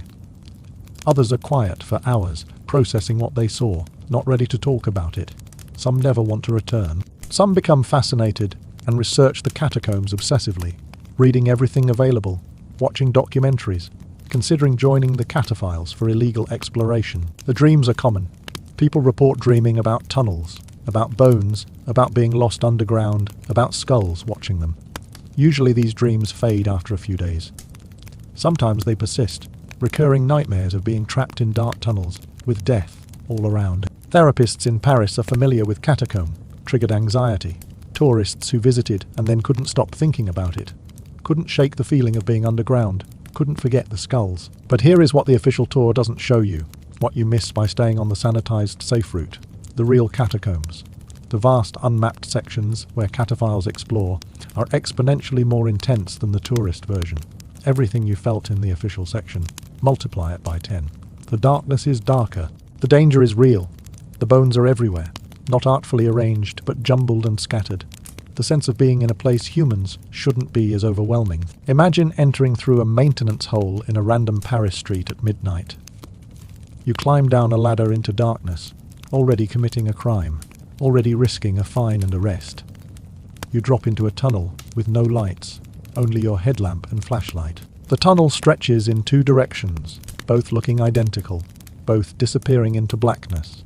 You choose left, because your guide says left, and you follow. And within 2 minutes, you have no idea how to get back to where you entered. The tunnels branch constantly, left or right at each intersection, up or down when levels change, straight through larger chambers with multiple exits. No signs, no markers you trust, because graffiti marks are often wrong or deliberately misleading. You rely completely on your guide, who has been down here dozens of times, who knows this section, who assures you they can get you back out. You have to trust them, because you have no choice. If they left you here, you'd be lost within seconds. The bones in illegal sections are different, not arranged artistically, just piled or scattered, where they fell, or where previous explorers moved them. You climb over piles of femurs and tibias to get through narrow passages. You step on bones because there is nowhere else to step. Each crunch under your boot is someone's skeleton breaking. Ancient remains treated as obstacle course because there is no other way through. The disrespect is unavoidable. You are not trying to be disrespectful. You are just trying to navigate, and the bones are in the way. The skulls in these sections still have that unsettling quality of seeming to watch you. Hundreds of empty eye sockets tracking your headlamped beam as you pass. Teeth grinning or grimacing, depending on how the jaw sits. Some skulls are damaged, fractured, missing pieces. Some are perfect, preserved by the dry, cool conditions, looking like they could be recent except for the colour and the context. You wonder about each one despite yourself. Young or old man or woman, quick death or slow, and always the knowledge that your skull will look exactly like this someday, calcium and empty sockets, and grinning teeth with no consciousness behind them. The tight passages are the true test of nerve and claustrophobia tolerance. Imagine a gap in the rock, maybe 18 inches high and 2 feet wide. You have to take off your backpack, push it ahead of you, and wiggle through on your stomach. The limestone ceiling scrapes your back. The floor scrapes your chest. You can't raise your head without hitting rock. You can't expand your chest fully to breathe deeply. You have to squirm forward using your toes and fingers, pushing the pack, pulling yourself inch by inch through a gap that seems impossibly narrow for human body. Your brain screams warnings. What if you get stuck? What if the tunnel narrows further ahead? What if you can't back out? What if the ceiling collapses? These are not irrational fears, these are actual risks. People have gotten stuck in tight passages and had to be pulled out by companions. Rescue in these situations is difficult because there is no room for multiple people, no way to get leverage, no good way to pull someone backward. Through a space they barely fit through forward. The panic that hits in a tight passage is primal. You are compressed between stone surfaces with weight of Paris above you and no easy escape. Fight or flight response kicks in hard, but you can neither fight, rock nor flee quickly through a space. Disconfined. Your heart pounds. You sweat despite the cool temperature. Your breathing accelerates, making your chest expand, making the space feel even tighter, creating a feedback loop of panic that makes everything worse. Experienced cataphiles know this panic intimately. They've all felt it, learned to manage it, developed techniques. Breathe slowly. Focus on exhaling fully to make your chest smaller. Move in small increments. Don't thrash. Talk yourself through it, out loud if necessary. Remind yourself that the passage ends. Others have made it through. You will too. And if the panic becomes overwhelming, the only option is to back out, admit defeat, find another route. No shame in that. The tunnels will always be there. You can try again when you are ready, or accept that some sections aren't for you. The vertical drops are another category of fear entirely. You are walking through a horizontal tunnel, and suddenly there is a hole in the floor. Could be 2 meters deep, could be 20. Without dropping something and listening for impact, you can't tell in the darkness. The edges are often unstable limestone, crumbly, unreliable for handholds. The descent requires rope, or very careful climbing, feeling for footholds, hoping the rock doesn't give way. Going down is frightening, coming back up is exhausting. You are climbing worn limestone in darkness, while wearing backpack and clothes that catch on every protrusion. Your arms burn, your fingers cramp, your legs shake from exertion and adrenaline. You haul yourself up meter by meter, breathing hard, sweating, muscles screaming protest. And when you finally pull yourself over the edge back into the upper tunnel, you lie there, gasping, heart pounding, wondering why you do this for fun. But there is an answer to that question, a reason people keep returning despite the fear and discomfort and danger. The catacombs offer something increasingly rare in modern life, genuine adventure with real stakes. Not virtual reality, not controlled theme park thrills, actual risk and actual discovery. You are going places few people go, seeing things few people see, testing yourself against legitimate danger. The achievement feels real, because the risks are real. And there is beauty down there, strange dark beauty that photographs don't capture. The way your headlamp beam catches limestone formations, creating shadows and highlights that look like alien landscapes. The way bones arranged by ancient workers create patterns that are genuinely artistic, death as medium for expression. The graffiti art painted on walls by cataphile artists, murals and installations that transform tunnels into underground galleries. The found objects, artifacts from centuries of human activity, bottles and tools, and mysterious items whose original purpose is lost to time. The chambers are the best part, large rooms where tunnels intersect or quarrying created open spaces. These chambers become gathering places, party locations, art installations, personal shrines. Some cataphiles have favourite chambers they visit repeatedly, places they feel connected to, underground homes away from surface world. These chambers feel less oppressive than tight tunnels. The ceiling high enough to stand upright, space enough to move around. Multiple exits providing psychological safety of options. The parties that happen in these chambers are surreal experiences. Imagine a room carved from limestone, walls made of bones in sections, lit by LED lights and headlamps and chemical glow sticks. Music playing from battery-powered speakers, bass echoing through the tunnels, sound travelling in strange ways through the network. 20 or 30 people dancing, drinking, talking, celebrating being alive in a place full of death. The parties last hours, all night sometimes, until batteries die or supplies run out, or police approach and everyone scatters into the maze. The police raids are part of the experience, adding illegal thrill to underground adventure. The cataflics know the tunnels well but can't be everywhere. When they approach a party, the music gives warning, sound echoing through passages, alerting cataphiles that cops are coming. The party dissolves instantly, people grabbing belongings and fleeing through different exits, disappearing into the labyrinth. The police catch some, usually the slowest or drunkest, escort them to surface for fines and identity checks. The rest escape, regroup hours later at surface meeting points, compare stories, laugh about close calls. Getting caught means a fine, typically €60, enough to be annoying but not devastating. It means confiscation of any professional camera equipment or sound gear. It means a lecture from the cataflics about the dangers of unauthorized exploration. And it means being escorted out, your excursion cut short, your plans ruined. But it doesn't mean jail time for first offence. It doesn't mean criminal record. It doesn't mean serious consequences. So cataphiles accept it as cost of the activity. Budget for occasional fines, hide expensive equipment better, and go back down again soon. The cat and mouse dynamic between cataphiles and cataflics has elements of mutual respect despite the enforcement. The police know many regular cataphiles by sight and name. The cataphiles know which cops are reasonable versus strict. There is understanding on both sides. The cops get that the catacombs are fascinating, and exploration is human nature. The cataphiles get that the police are doing necessary jobs, protecting public safety. When caught, most cataphiles cooperate politely, accept their fines, don't argue or resist. Violence is extremely rare, both sides preferring to keep interactions professional and peaceful. But the dangers the police warn about are absolutely real, not just scare tactics to discourage exploration. The structural collapses happen occasionally.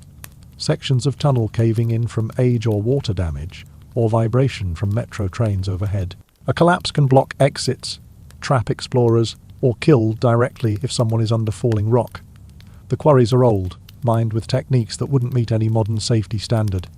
The limestone is weathering constantly. Any section could fail at any time. The flooding risk increases with climate change and extreme weather. Paris experiences heavier rainfalls now than historically. The water table fluctuates more dramatically.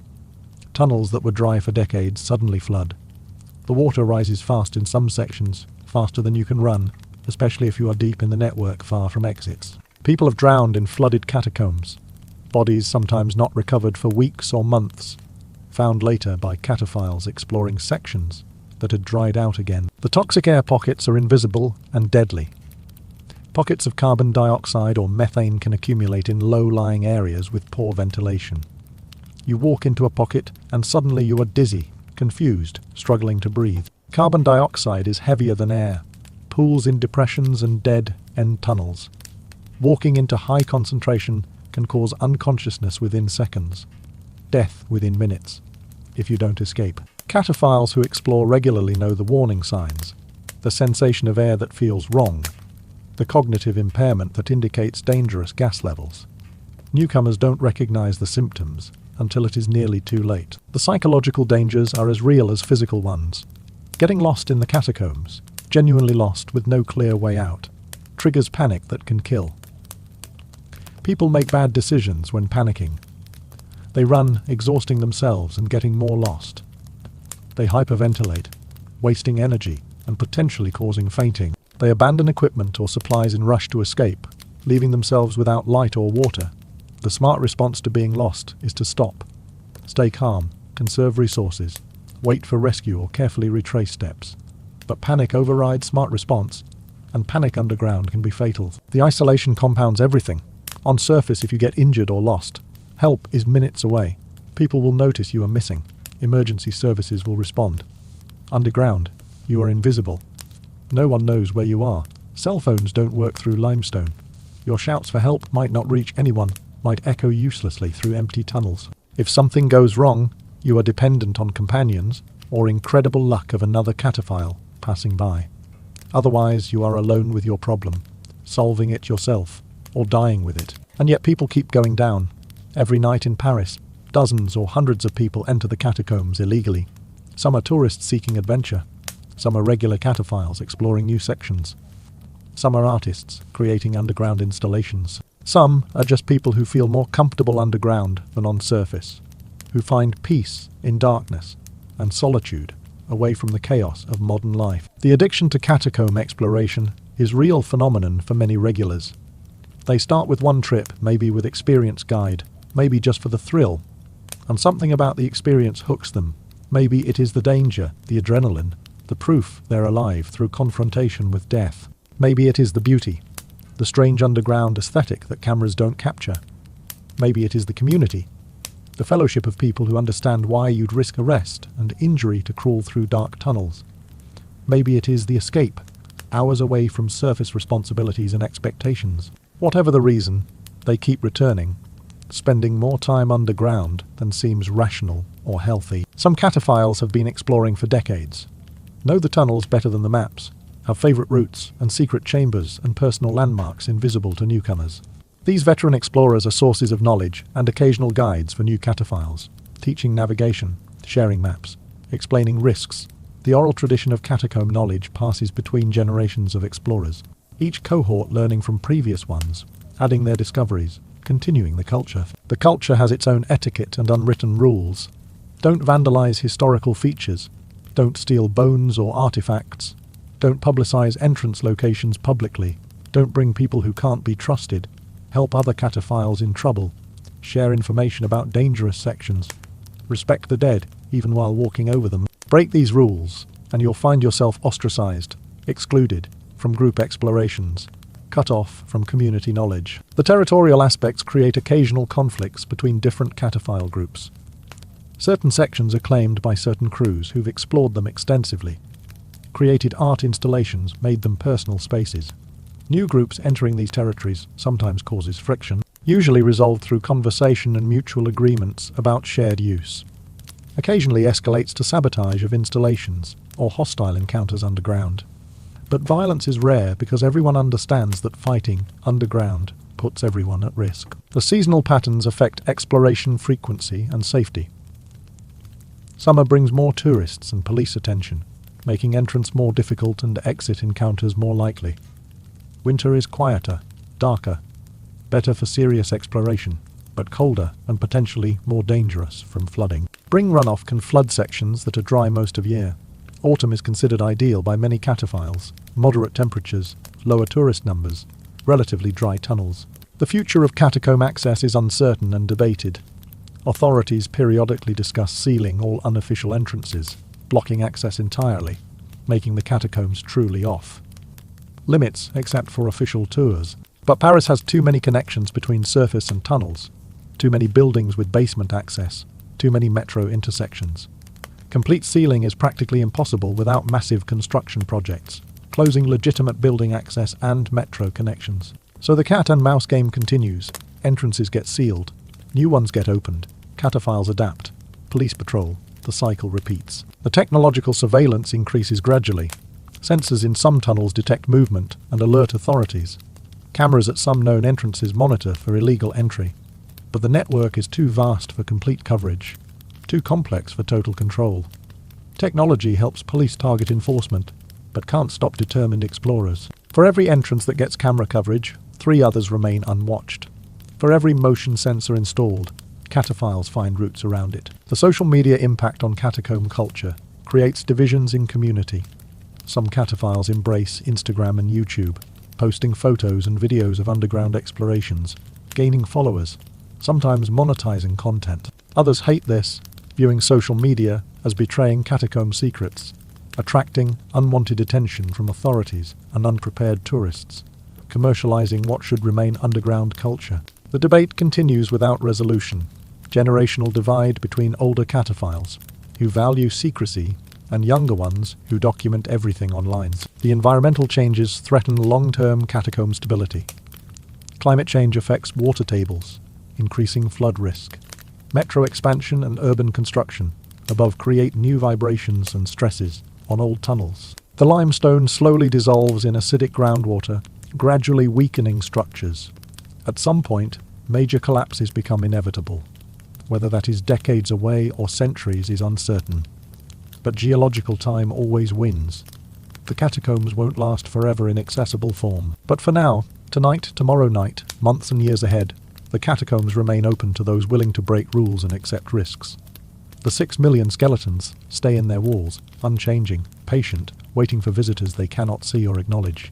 The darkness persists absolute and indifferent. The tunnels wind through limestone, 200 miles of network under Paris, mostly unexplored, largely unmapped, infinitely mysterious. And that mystery, that darkness, that confrontation with death and danger continues drawing people underground. They'll keep descending, keep exploring, keep risking arrest and injury and death to walk among 6 million corpses in tunnels beneath one of the world's most beautiful cities. Because something about the catacombs speaks to something human, something primal, something that needs to face death directly to feel fully alive. The final question the catacombs pose is simple and unanswerable. What does it mean that we take the bones of 6 million dead humans and turn them into tourist attraction and illegal playground? Are we honouring them by remembering their existence, or dishonouring them by treating their remains as decoration and obstacle course? Did they consent to this use of their bodies? Obviously not. They died centuries ago with completely different expectations for their remains. Does that matter? Should it? There is no good answer. The catacombs exist. The bones are there. Hiding them completely serves no one. Displaying them raises ethical questions, without easy solutions. Using them for illegal adventure definitely crosses lines of respect. But the alternative is what? Seal everything. Let the bones sit in darkness untouched forever. Make the catacombs completely forbidden. That feels like hiding history, denying death, pretending 6 million people didn't exist because acknowledging them is uncomfortable. Maybe the catacombs are exactly what they appear to be. A massive, complicated, ethically ambiguous monument to human mortality and our endless fascination with death. We can't stop thinking about death. We can't stop looking at it. We build museums of death. We create art about death. We tell stories about death. The catacombs are this impulse taken to its logical extreme. Death, not as metaphor or symbol, but as literal material. Human bones as building blocks. Mortality made tangible and walkable. And walking through it changes you, whether you take the tourist route or explore illegally. You can't unsee 6 million skeletons. You can't unknow that you'll become bones too. The catacombs strip away every comfortable illusion about death being distant or abstract or something that happens to other people. Death is here, stacked in walls, arranged in patterns, undeniable and unavoidable. You are looking at your future. That skull could be your skull. Those bones will be your bones. This is where everyone ends. Let me tell you about specific people who learned this lesson the hard way. Real stories, documented cases. People who went into the catacombs and discovered that the darkness doesn't care about your plans, or your confidence, or your experience level. November 2017. 2 teenagers, both 16, entered the catacombs through an entrance in the 14th arrondissement. They were with a group of 8 friends, all exploring together, phones in hand filming everything for Instagram. The group split up at an intersection, planning to meet at a specific chamber they'd identified on a map one of them had downloaded. The 2 teenagers went left, the rest went right. They were supposed to meet in 30 minutes. They never made it to the chamber. They got turned around at an intersection that looked exactly like the one they'd just passed. Or maybe it was the same intersection. They couldn't tell. The tunnels all looked identical in their phone lights. They tried retracing their steps, but every tunnel looked like the tunnel they'd just left. They walked for an hour, 2 hours, realizing they were completely lost. Their phones were dying, batteries draining from constant flashlight use in the cold. They called for help, not to their friends, to emergency services, admitting they were in the catacombs illegally and desperately lost. The rescue took 3 days. 3 days of search teams, sweeping sections of tunnels, calling out, listening for responses. The teenagers survived by staying in one place once they realized searching for an exit just got them more lost. They huddled together for warmth, rationed the water and snacks they'd brought, fought back panic, and waited. When rescuers finally found them, they were hypothermic, dehydrated, and psychologically traumatized. They'd been sitting in absolute darkness for over 40 hours after their phone batteries died. 40 hours in total blackness, hearing sounds they couldn't identify, feeling things crawling on them that might have been rats or might have been imagination, believing they would die there and become part of the 6 million. They were physically fine after treatment. Psychologically, they had nightmares for months. One developed severe claustrophobia and panic attacks triggered by enclosed spaces. Neither has returned to the catacombs. That is a lucky story. They survived. Others don't. August 2004, a body was found in a rarely explored section by cataphiles who were surveying for new art installation locations. The body was weeks old, decomposed enough that identification took dental records. The person, a 32-year-old man from Belgium, had apparently entered the catacombs alone. No one knows why, no one knows what he was looking for. His body was found lying in a narrow tunnel, no signs of injury, no obvious cause of death. The conclusion was likely heart attack or medical emergency, possibly triggered by panic or exertion or toxic air. He died alone in the dark. No one heard him call for help if he called. No one found him for weeks despite being in a city of millions, under streets where thousands walked daily. He was invisible underground, lost to the world until cataphiles happened to explore that particular tunnel on that particular day. His family had reported him missing. Police had searched. But finding one person in 200 miles of tunnels is nearly impossible. He could have been anywhere. He happened to be there, dead in the darkness. The mysterious disappearance of 1999 remains unsolved and disturbing. A group of cataphiles, 4 experienced explorers who knew the tunnels well, entered together through their usual entrance. They were planning a long exploration, maybe 12 hours, hitting several deep chambers they particularly loved. They told friends on surface where they were going, when to expect them back. Standard safety protocol. 3 of them returned. 1 didn't. The 3 who came back couldn't explain what happened. They'd been together. Then in a tight passage they'd gotten separated. Then when they regrouped, 1 was missing. They searched for hours, calling, retracing routes, checking every side tunnel and chamber. Nothing. The missing cataphile, a 28-year-old woman, simply vanished. Massive search operation followed. Police experienced cataphiles, even military specialists with specialized equipment. Weeks of searching the section she might have reached. Nothing. No body. No equipment. No trace. She disappeared as completely as if she'd never existed. Her fate remains unknown. Did she get lost and die in some unexplored section? Did she fall into flooded chamber and drown? Did something else happen? Something the other 3 aren't telling. No one knows. The case is still technically open. Her family still has no closure. She is just gone, somewhere in the darkness. These stories are outliers, rare cases among thousands of successful explorations, but they're real. They happen. The catacombs kill people occasionally, and those deaths are lonely and terrifying, and entirely preventable by the simple act of not going down there. But people still go, every night. Right now, as you read this, someone is probably in the catacombs, crawling through tight passages or sitting in a chamber or navigating by headlamp through identical-looking tunnels. They know the risks. They've heard the stories. They go anyway because the pull of the catacombs is stronger than fear. The pull is hard to explain to people who haven't felt it. It is not rational. The catacombs offer nothing you actually need. They're cold, dark, dangerous, illegal. You could die there. You could get arrested. You could get lost. But knowing all of that doesn't stop the desire to descend, to explore, to see what is in the darkness. Maybe it is the transgression, the thrill of doing something forbidden. Society says stay out, so naturally some people want in. The locked door is more interesting than the open one. The forbidden tunnel draws you more than the permitted path.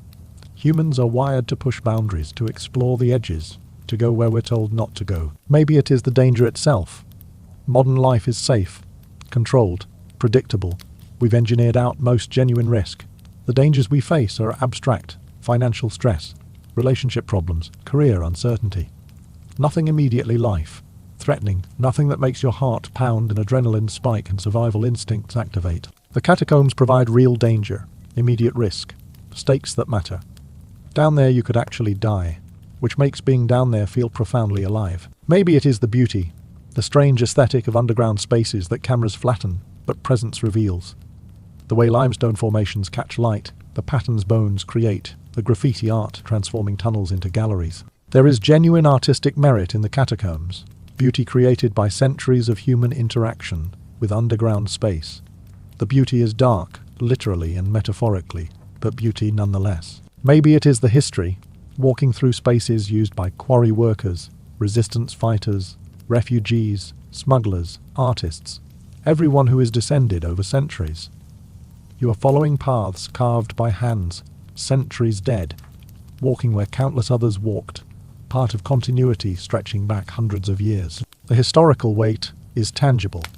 You can feel it in the carved stone and ancient graffiti, and the awareness that this tunnel existed long before you were born, and will exist long after you die. Maybe it is the community, the fellowship of cataphiles who understand why you do this incomprehensible thing. On the surface you are weird, the person who crawls through underground tunnels for fun. Down below you are normal, surrounded by others who feel the same pull, understand the same attraction. The cataphile community provides belonging, acceptance, shared passion that is hard to find in surface relationships, based on acceptable hobbies and normal interests. Maybe it is the escape, the hours away from screens and emails and responsibilities and expectations.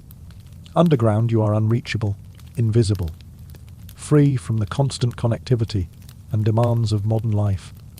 No one can call you, text you, email you, need you. You are absent from the world, temporarily removed from all social and professional obligations.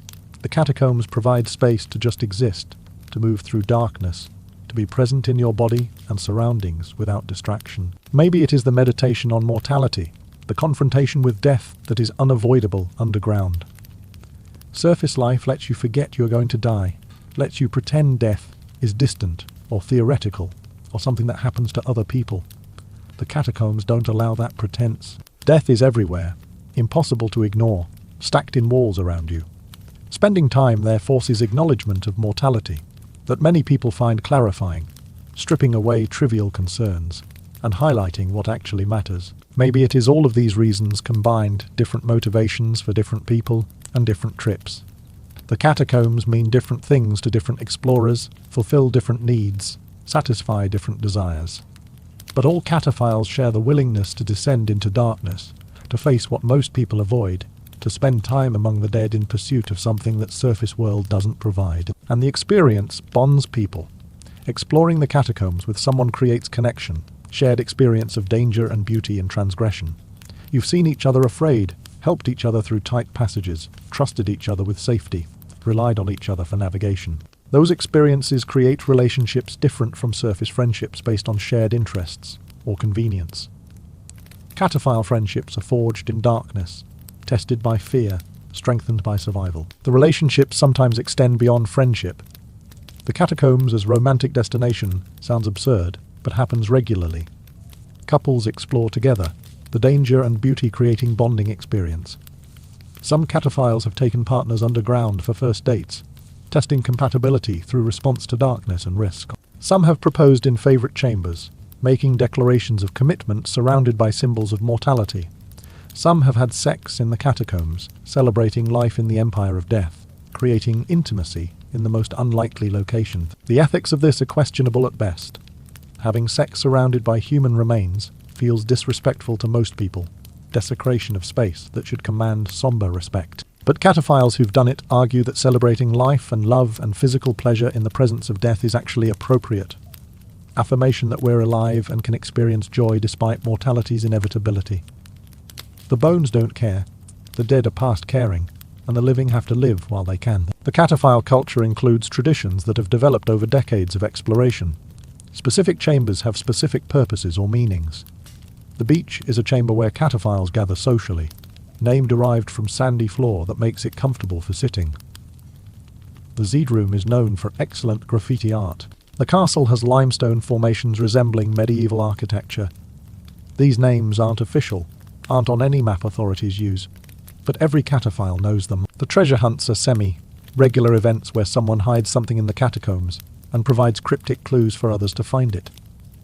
The hidden object might be bottle of wine, book, artwork, message, anything small enough to carry and hide. The clues are shared through cataphile networks, and the hunt is on. Finding the treasure requires knowledge of the tunnels, ability to interpret clues, willingness to explore sections you might not normally visit. The finder typically posts proof and hides something new for next hunt. The memorial ceremonies happen occasionally for cataphiles who've died, whether in the catacombs or on surface. Friends gather in a meaningful chamber, bring candles and flowers and alcohol, share stories and memories, create temporary shrine to honor the dead among the long dead. These ceremonies feel appropriate in the catacombs, celebrating someone who loved the underground by gathering underground, acknowledging their death in a space defined by death. The film screenings are possible with portable projectors and battery packs. Cataphiles will set up in a large chamber, project movies onto limestone walls, watch films underground. The movie choices tend toward horror, noir, anything thematically appropriate to the setting. Watching a horror movie surrounded by real skulls in actual darkness creates atmosphere. No surface theatre can match. The music performances happen too. Musicians bringing instruments underground and performing for whoever shows up.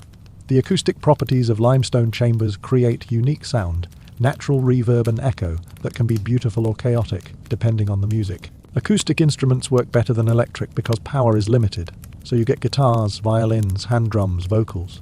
The performances are intimate, maybe 20 people max, gathered in darkness listening to music, echoing off stone and bone. The art installations transform sections of catacombs into galleries and museums and strange spaces that blur lines between beauty and horror. Someone arranges found bones into new patterns, creating sculpture from remains. Someone paints murals on walls, images interacting with natural limestone formations and existing graffiti. Someone builds structures from scavenged materials, temporary architecture in permanent tunnels. The art exists until destroyed by time, water, authorities, or other cataphiles who disagree with it or want space for their own creations. The documentation projects attempt to map and catalogue sections of catacombs, creating detailed records of tunnels and chambers and features. Some cataphiles spend years surveying, measuring, photographing, documenting everything they can access.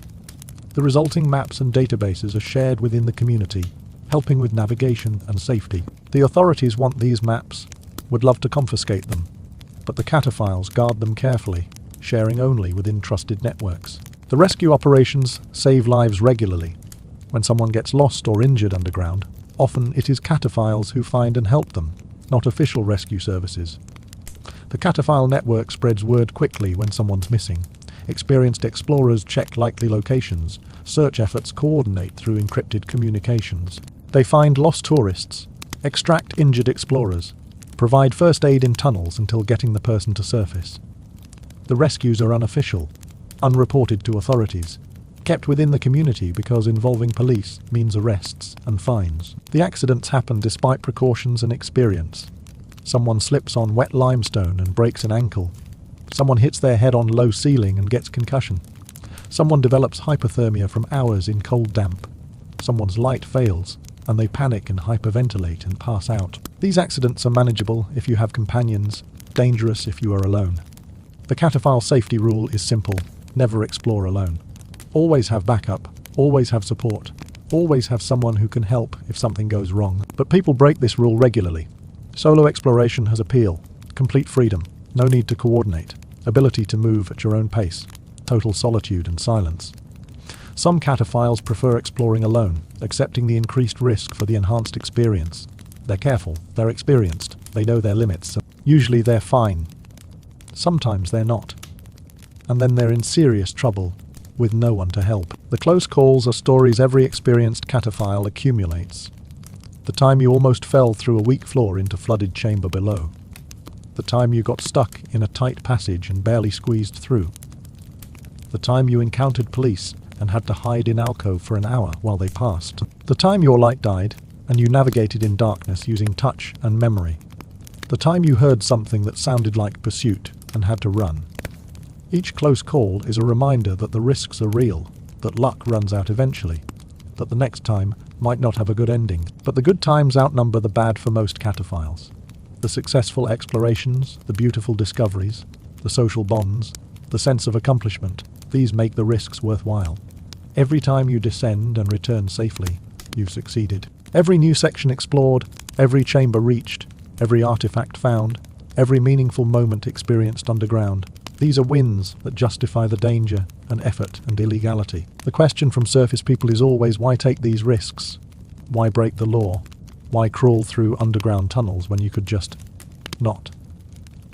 And the cataphile answer is always inadequate, because the real reason is feeling, not logic. You can't explain why unless someone's willing to come underground and experience it themselves, and most surface people aren't willing. The surface world is safety, predictability, conformity, comfort. It is everything humans built to protect ourselves from danger and uncertainty and death.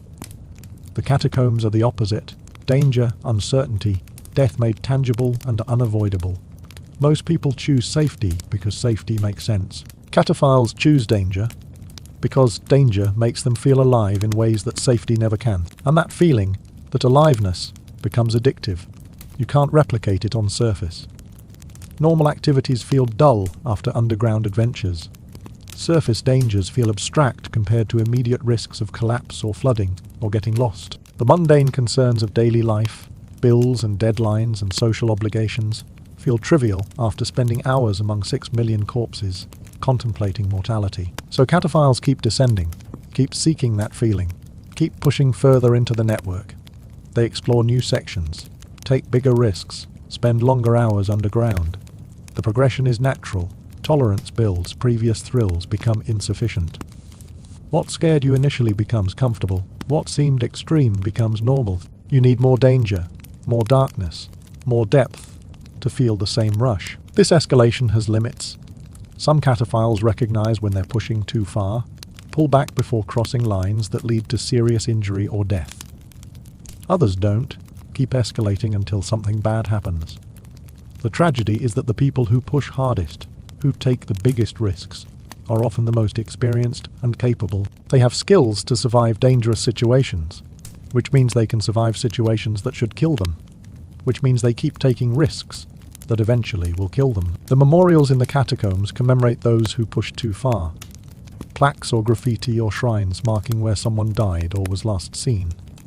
These memorials are warnings. This can happen to you. The dead cataphile was experienced, was careful, was skilled. They died anyway. You could too. The memorials should discourage exploration, but often inspire it instead, creating legend around the deceased, making them heroes or martyrs or cautionary tales that somehow make the catacombs more compelling rather than less. The mythology that builds around catacomb deaths romanticizes them, turning tragic accidents into adventure stories with fatal endings. The cataphile who drowned exploring flooded sections becomes brave explorer who died pursuing discovery. The cataphile who got lost and starved becomes tragic figure consumed by the labyrinth they loved.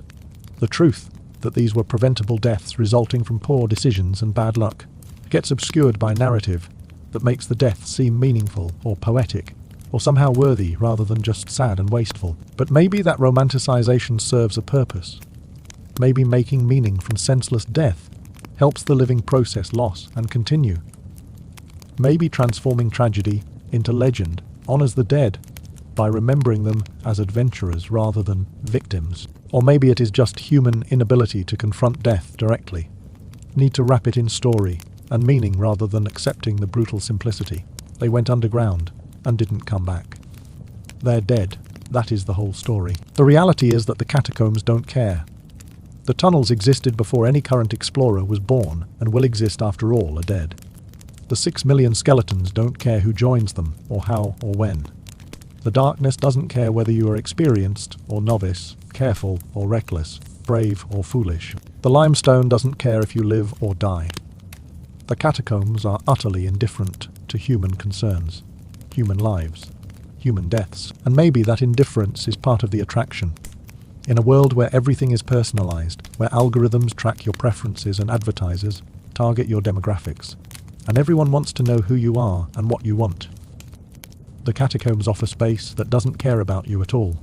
You are not a customer, not a demographic. You are just a body moving through darkness, as anonymous as the 6 million bones surrounding you, as temporary as your headlamp beam in the vast darkness. That anonymity is liberating for many cataphiles. Underground, you are not your job, your family role, your social status, your online persona. You are just yourself, stripped of context and expectations, reduced to basic physical existence, moving through tunnels, managing fear, navigating obstacles. These are fundamental activities that don't care about your surface identity. You could be anyone down there. You are anyone. Just another human in the darkness. The return to surface is always jarring. You climb out of some manhole or basement, emerging into daylight or streetlight, suddenly back in the world of noise and crowds and normalcy. You are filthy, tired, probably a bit traumatized from whatever you experienced underground, but you are also euphoric, high on adrenaline and accomplishment and relief at surviving. The contrast between underground and surface is so extreme that reintegration takes time. You walk through Paris streets covered in limestone dust and probably some ancient human bone particles, looking like you've been crawling through dirt, which you have. Normal people give you wide berth, suspicious or disgusted, or simply confused about why you look like that. You don't care. They're surface people who don't understand, who've never descended, who will never know what you just experienced. Their judgment is irrelevant. The first shower after catacomb exploration is necessary but almost disappointing. Washing away the evidence, removing the limestone dust and the catacomb smell, cleaning yourself back into acceptable surface appearance. Part of you wants to stay marked, to carry proof of where you've been, but practicality wins. You shower, change clothes, hide your filthy catacomb gear, transform back into normal person, who definitely wasn't just illegally exploring underground tunnels. The exhaustion hits later, your body realizing what you put it through, the hours of physical stress and cold and fear catching up. You sleep hard, deep dreamless sleep or vivid dreams of tunnels and bones and darkness. You wake up sore, muscles aching from crawling and climbing, maybe bruises from hitting limestone, definitely tired despite sleeping. And despite the soreness and exhaustion, you are already planning when you can go back down, because that is the addiction, not the specific experience of any one trip, but the compulsion to return, to descend again, to seek that feeling that only the catacombs provide. One trip becomes 5, becomes 50, becomes a lifestyle. Casual interest becomes serious, hobby becomes consuming passion, becomes identity. You become a cataphile, not just someone who explores the catacombs occasionally, but someone for whom the catacombs are central to life and self-concept. And once you are that deep into catacomb culture, leaving is difficult. Your friends are cataphiles. Your meaningful experiences happen underground. Your sense of purpose and achievement comes from exploration. Your understanding of yourself is tied to your relationship with the tunnels. Walking away means losing community, losing purpose, losing part of your identity. So you don't walk away. You descend again, and again, pulled by gravity, both literal and metaphorical, into the darkness beneath Paris. The endpoint for most cataphiles is not dramatic. They don't die underground in tragic accidents. They don't get caught by police and face serious consequences. They just gradually age out, bodies no longer able to handle the physical demands, risk tolerance declining, life circumstances changing. They have kids and can't justify the risks anymore. They develop careers that require too much time and energy. They move away from Paris and lose access. They slowly stop descending. Maybe one last trip to say goodbye to favourite chambers.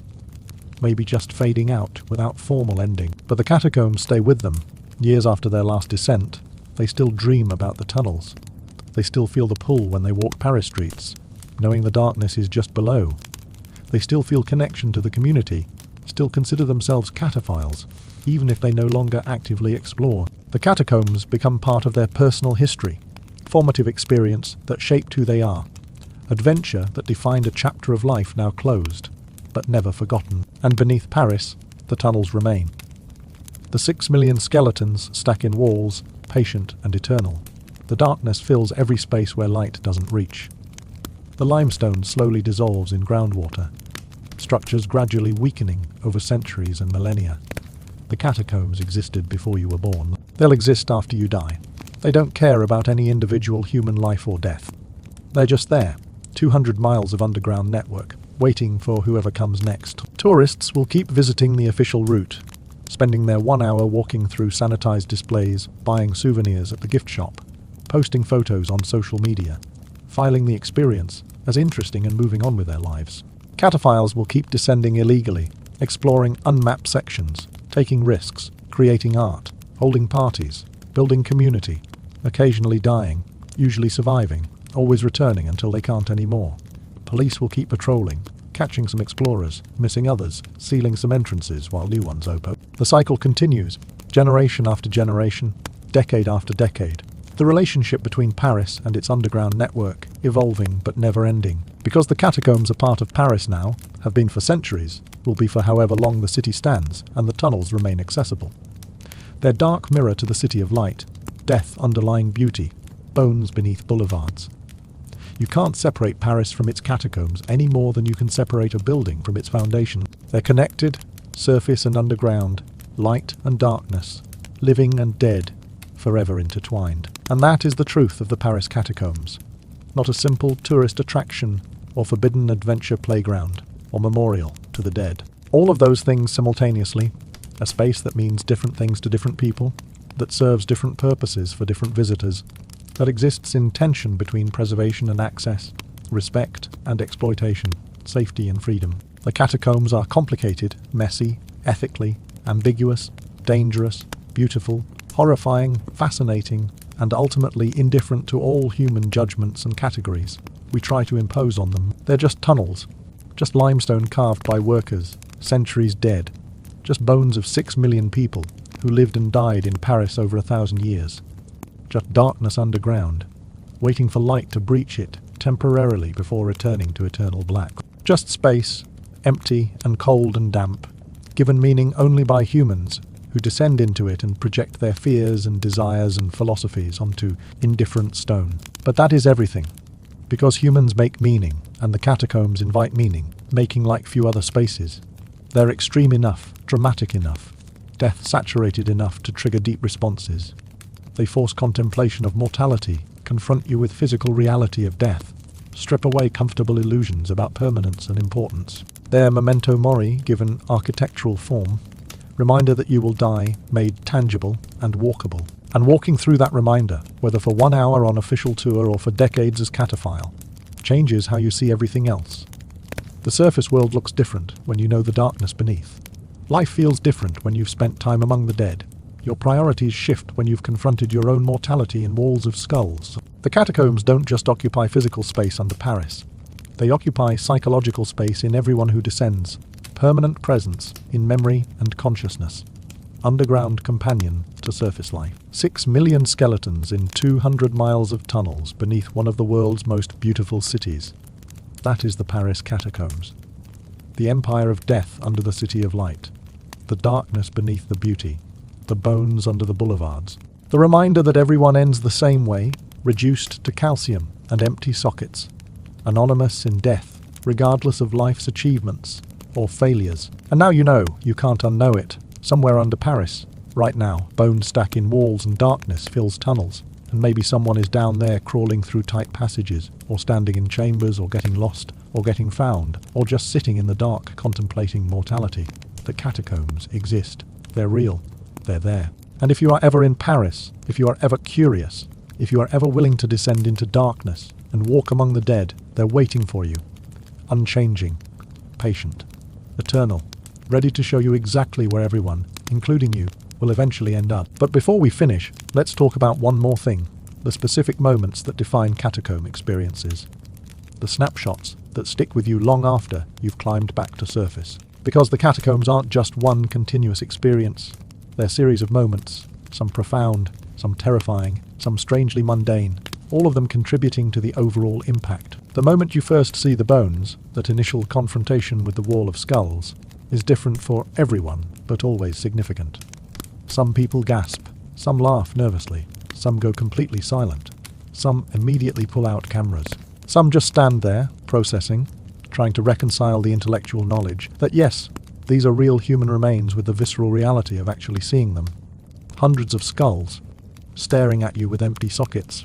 That moment doesn't last long, maybe 10 seconds, maybe 30. but it is the dividing line between before and after. Before you saw the bones, they were abstract, historical, something you'd read about. After you see them, they're concrete, immediate, undeniable.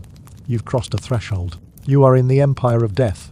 Now, literally and psychologically. The moment when you realize you can't tell which direction you came from is panic, inducing even for experienced explorers. You've been walking through tunnels, turning left and right, maybe going through a tight passage or descending to a lower level.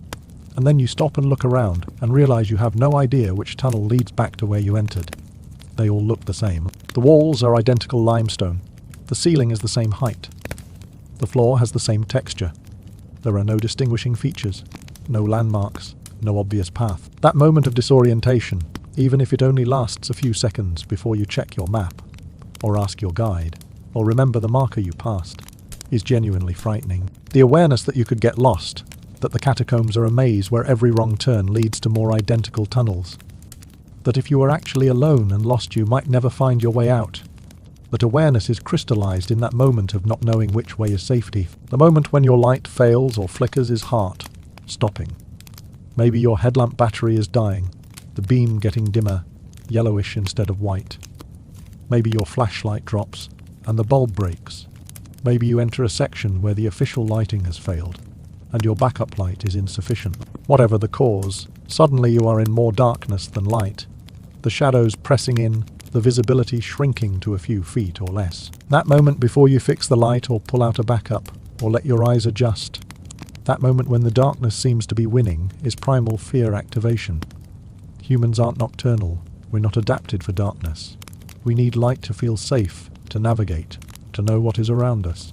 When light fails underground, surrounded by bones and stone, every evolutionary alarm goes off simultaneously. Danger, threat, retreat. The rational brain knows you are probably fine. The backup light is in your pocket. You can fix this. The lizard brain is screaming run. The moment when you hear something you can't identify as subtle terror. A sound in the darkness, echoing through tunnels, impossible to locate or explain. Maybe it is water dripping in a rhythm that sounds like footsteps. Maybe it is wind through cracks that sounds like breathing. Maybe it is another explorer in a distant tunnel, sound traveling in weird ways through the network. Maybe it is rats, bones shifting, limestone settling, your own jacket scraping against walls.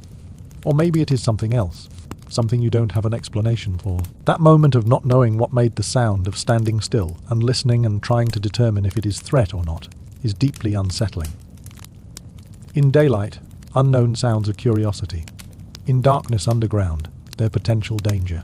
And because you can't see the source, can't verify it is harmless, your imagination fills in possibilities. The moment passes when you identify the sound or decide to ignore it and keep moving. But while it lasts, it is pure suspense, waiting to know if you should be afraid or not. The moment when you see something beautiful in the catacombs is unexpected and moving. Maybe it is the way your headlamp catches a limestone formation, just right, creating shadows and highlights that look like art. Maybe it is a section where bones are arranged with obvious care and aesthetic intention, death transformed into pattern and design.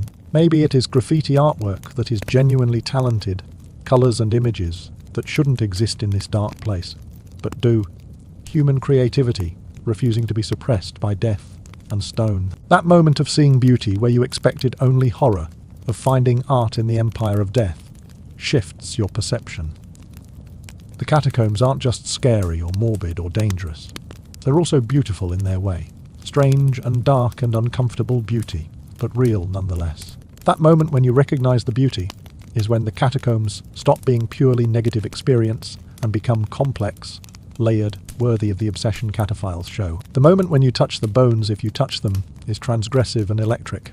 Maybe you are crawling through a passage and your hand lands on a femur. Maybe you are climbing over a pile and you grip a skull for leverage. Maybe you deliberately reach out to touch, to make contact, to cross that final boundary between observer and participant. However it happens, the moment skin touches bone is charged with meaning. The bones are cool, smooth where they're preserved, rough where they're damaged. They're hard, obviously. Calcium phosphate doesn't compress. They're lighter than you expect. If you pick one up, porous and hollow, from bone marrow cavities. They're just objects, chemically no different from any other bones you might encounter in museum or medical school. But psychologically, They're loaded with significance. These were people. These were inside living bodies. These are what you'll become. That moment of contact is intimacy with death, literal physical touch of mortality. Some people are repulsed and immediately pull away. Some are fascinated and keep touching, exploring the texture and shape. Some are reverent, treating the bones with ceremonial care. Some are casual, just objects in the way. But everyone who touches them remembers that moment, the crossing of the line from looking at death to handling it. The moment when you realize you've been underground for hours is time distortion at work. You descended when it was light outside, or at least when you last saw a clock. You've been walking or crawling or sitting in chambers, experiencing the catacombs, and time has passed in ways that didn't register. No sunlight underground means no solar cues, no clocks on the walls, no appointments to keep or schedules to maintain. Just experience and darkness and whatever you are doing. And then you check your phone or watch and realize it has been 3 hours, 4 hours, 8 hours since you entered. The surprise is real. It felt like less time or maybe more. You can't tell. Time underground doesn't flow the same as time on surface. Sometimes it drags, minutes feeling like hours when you are afraid or uncomfortable. Sometimes it races, hours passing like minutes when you are exploring or socializing. That moment when you realize how long you've been down is when you understand how easy it would be to lose track completely, to spend days underground without realizing, to become one of those stories about people who got lost and couldn't find their way back because they didn't even know how long they've been searching. The moment when you decide to go back up, when you've had enough and you are ready to leave, is relief mixed with reluctance. Relief because you get to return to safety, to light, to warmth, to the surface world where things make sense, and death is distant. Reluctance because you are leaving the catacombs, ending the experience, going back to mundane reality after extraordinary adventure. The decision to ascend is acceptance that the descent has to end, that you can't stay underground forever, however much part of you might want to. That moment of decision usually comes gradually. You are tired, or cold, or your light batteries are running low, or you've seen what you came to see. The reasons accumulate until the balance tips from stay to go. And once you've decided, the experience changes. Now you are not exploring, you are extracting. The goal is surface, and every step that takes you closer is progress. The tunnels you were enjoying minutes ago become obstacles between you and exit. The bones you were contemplating become just scenery. You pass on your way out. The moment when you see the exit, when you spot the ladder leading up or the staircase to surface or the light from outside filtering down, is pure joy. You made it. You survived. You are getting out. The relief is physical, your body relaxing, tension you didn't know you were carrying releasing. The exit might still be far, might require climbing or crawling or navigating through crowds of other people, also leaving. But it is visible, it is real, it is there. You are going to make it. That moment of seeing exit is when the catacombs release their hold, when you stop being underground person and start transitioning back to surface person. The psychological weight lifts. The darkness stops being oppressive and starts being just absence of light. The bones stop being mortality, made manifest, and start being just remains you are leaving behind. You are already partially returned, mind ahead of body, anticipating the air and light and space of surface world. The moment you emerge, climbing out into Paris, is rebirth. The sensory overload is intense. Light, so much light. Even if it is night, the city is bright compared to catacomb darkness. Air, fresh and moving, not the still damp cave air. Sound, traffic and voices and urban noise after the muffled quiet of underground. Space, open sky above, instead of limestone ceiling, meters away. The world is suddenly huge and overwhelming and normal. That moment of emergence is when you remember what surface life is like, what you've been missing underground, what you are returning to. Some people feel immediate gratitude for the familiar world. Some feel disappointment that the adventure is over. Some feel disoriented, caught between underground and surface, not quite belonging to either. The transition is jarring, always, no matter how many times you do it. And then comes the moment, minutes or hours or days later, when you process what you experienced. When you sit with the memories, replay the moments. Think about what you saw and felt and learned. When you try to explain it to friends who weren't there and realize you can't, the words are inadequate. The experience doesn't translate. When you look at photos you took and see they captured the images, but not the feeling, the documentation without the meaning. That moment of processing is when the catacombs truly change you. Not during the experience itself, That is too immediate, too visceral. But after, when you have distance and perspective and time to integrate what happened into your understanding of yourself and the world, that is when you realize you can't unsee what you saw, can't unknow what you learned, can't go back to being the person who hadn't descended into the empire of death. And that is when you start planning your next descent, because once the catacombs have you, they don't let go. They're under Paris, under your thoughts, under your skin. Always there, waiting patient as 6 million skeletons can be, knowing you'll come back, because everyone who truly experiences the catacombs always comes back, until they can't anymore, and then they become part of what draws others down. Another story, another warning, another reason to descend into darkness, and test yourself against mortality, and see if you are brave enough or foolish enough to walk through the empire of death, and emerge unchanged, which you won't, because no one does. The catacombs are still there, right now, under Paris, waiting. And now that you know, really know, what they are and what they offer, and what they cost, you have a choice.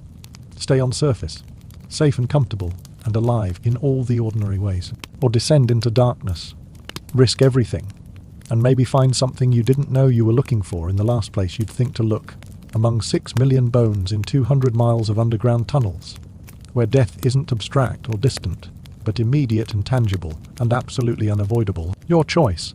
The catacombs don't care which you pick. They'll be there either way, patient, eternal, waiting for whoever comes next into the darkness, beneath the city of light.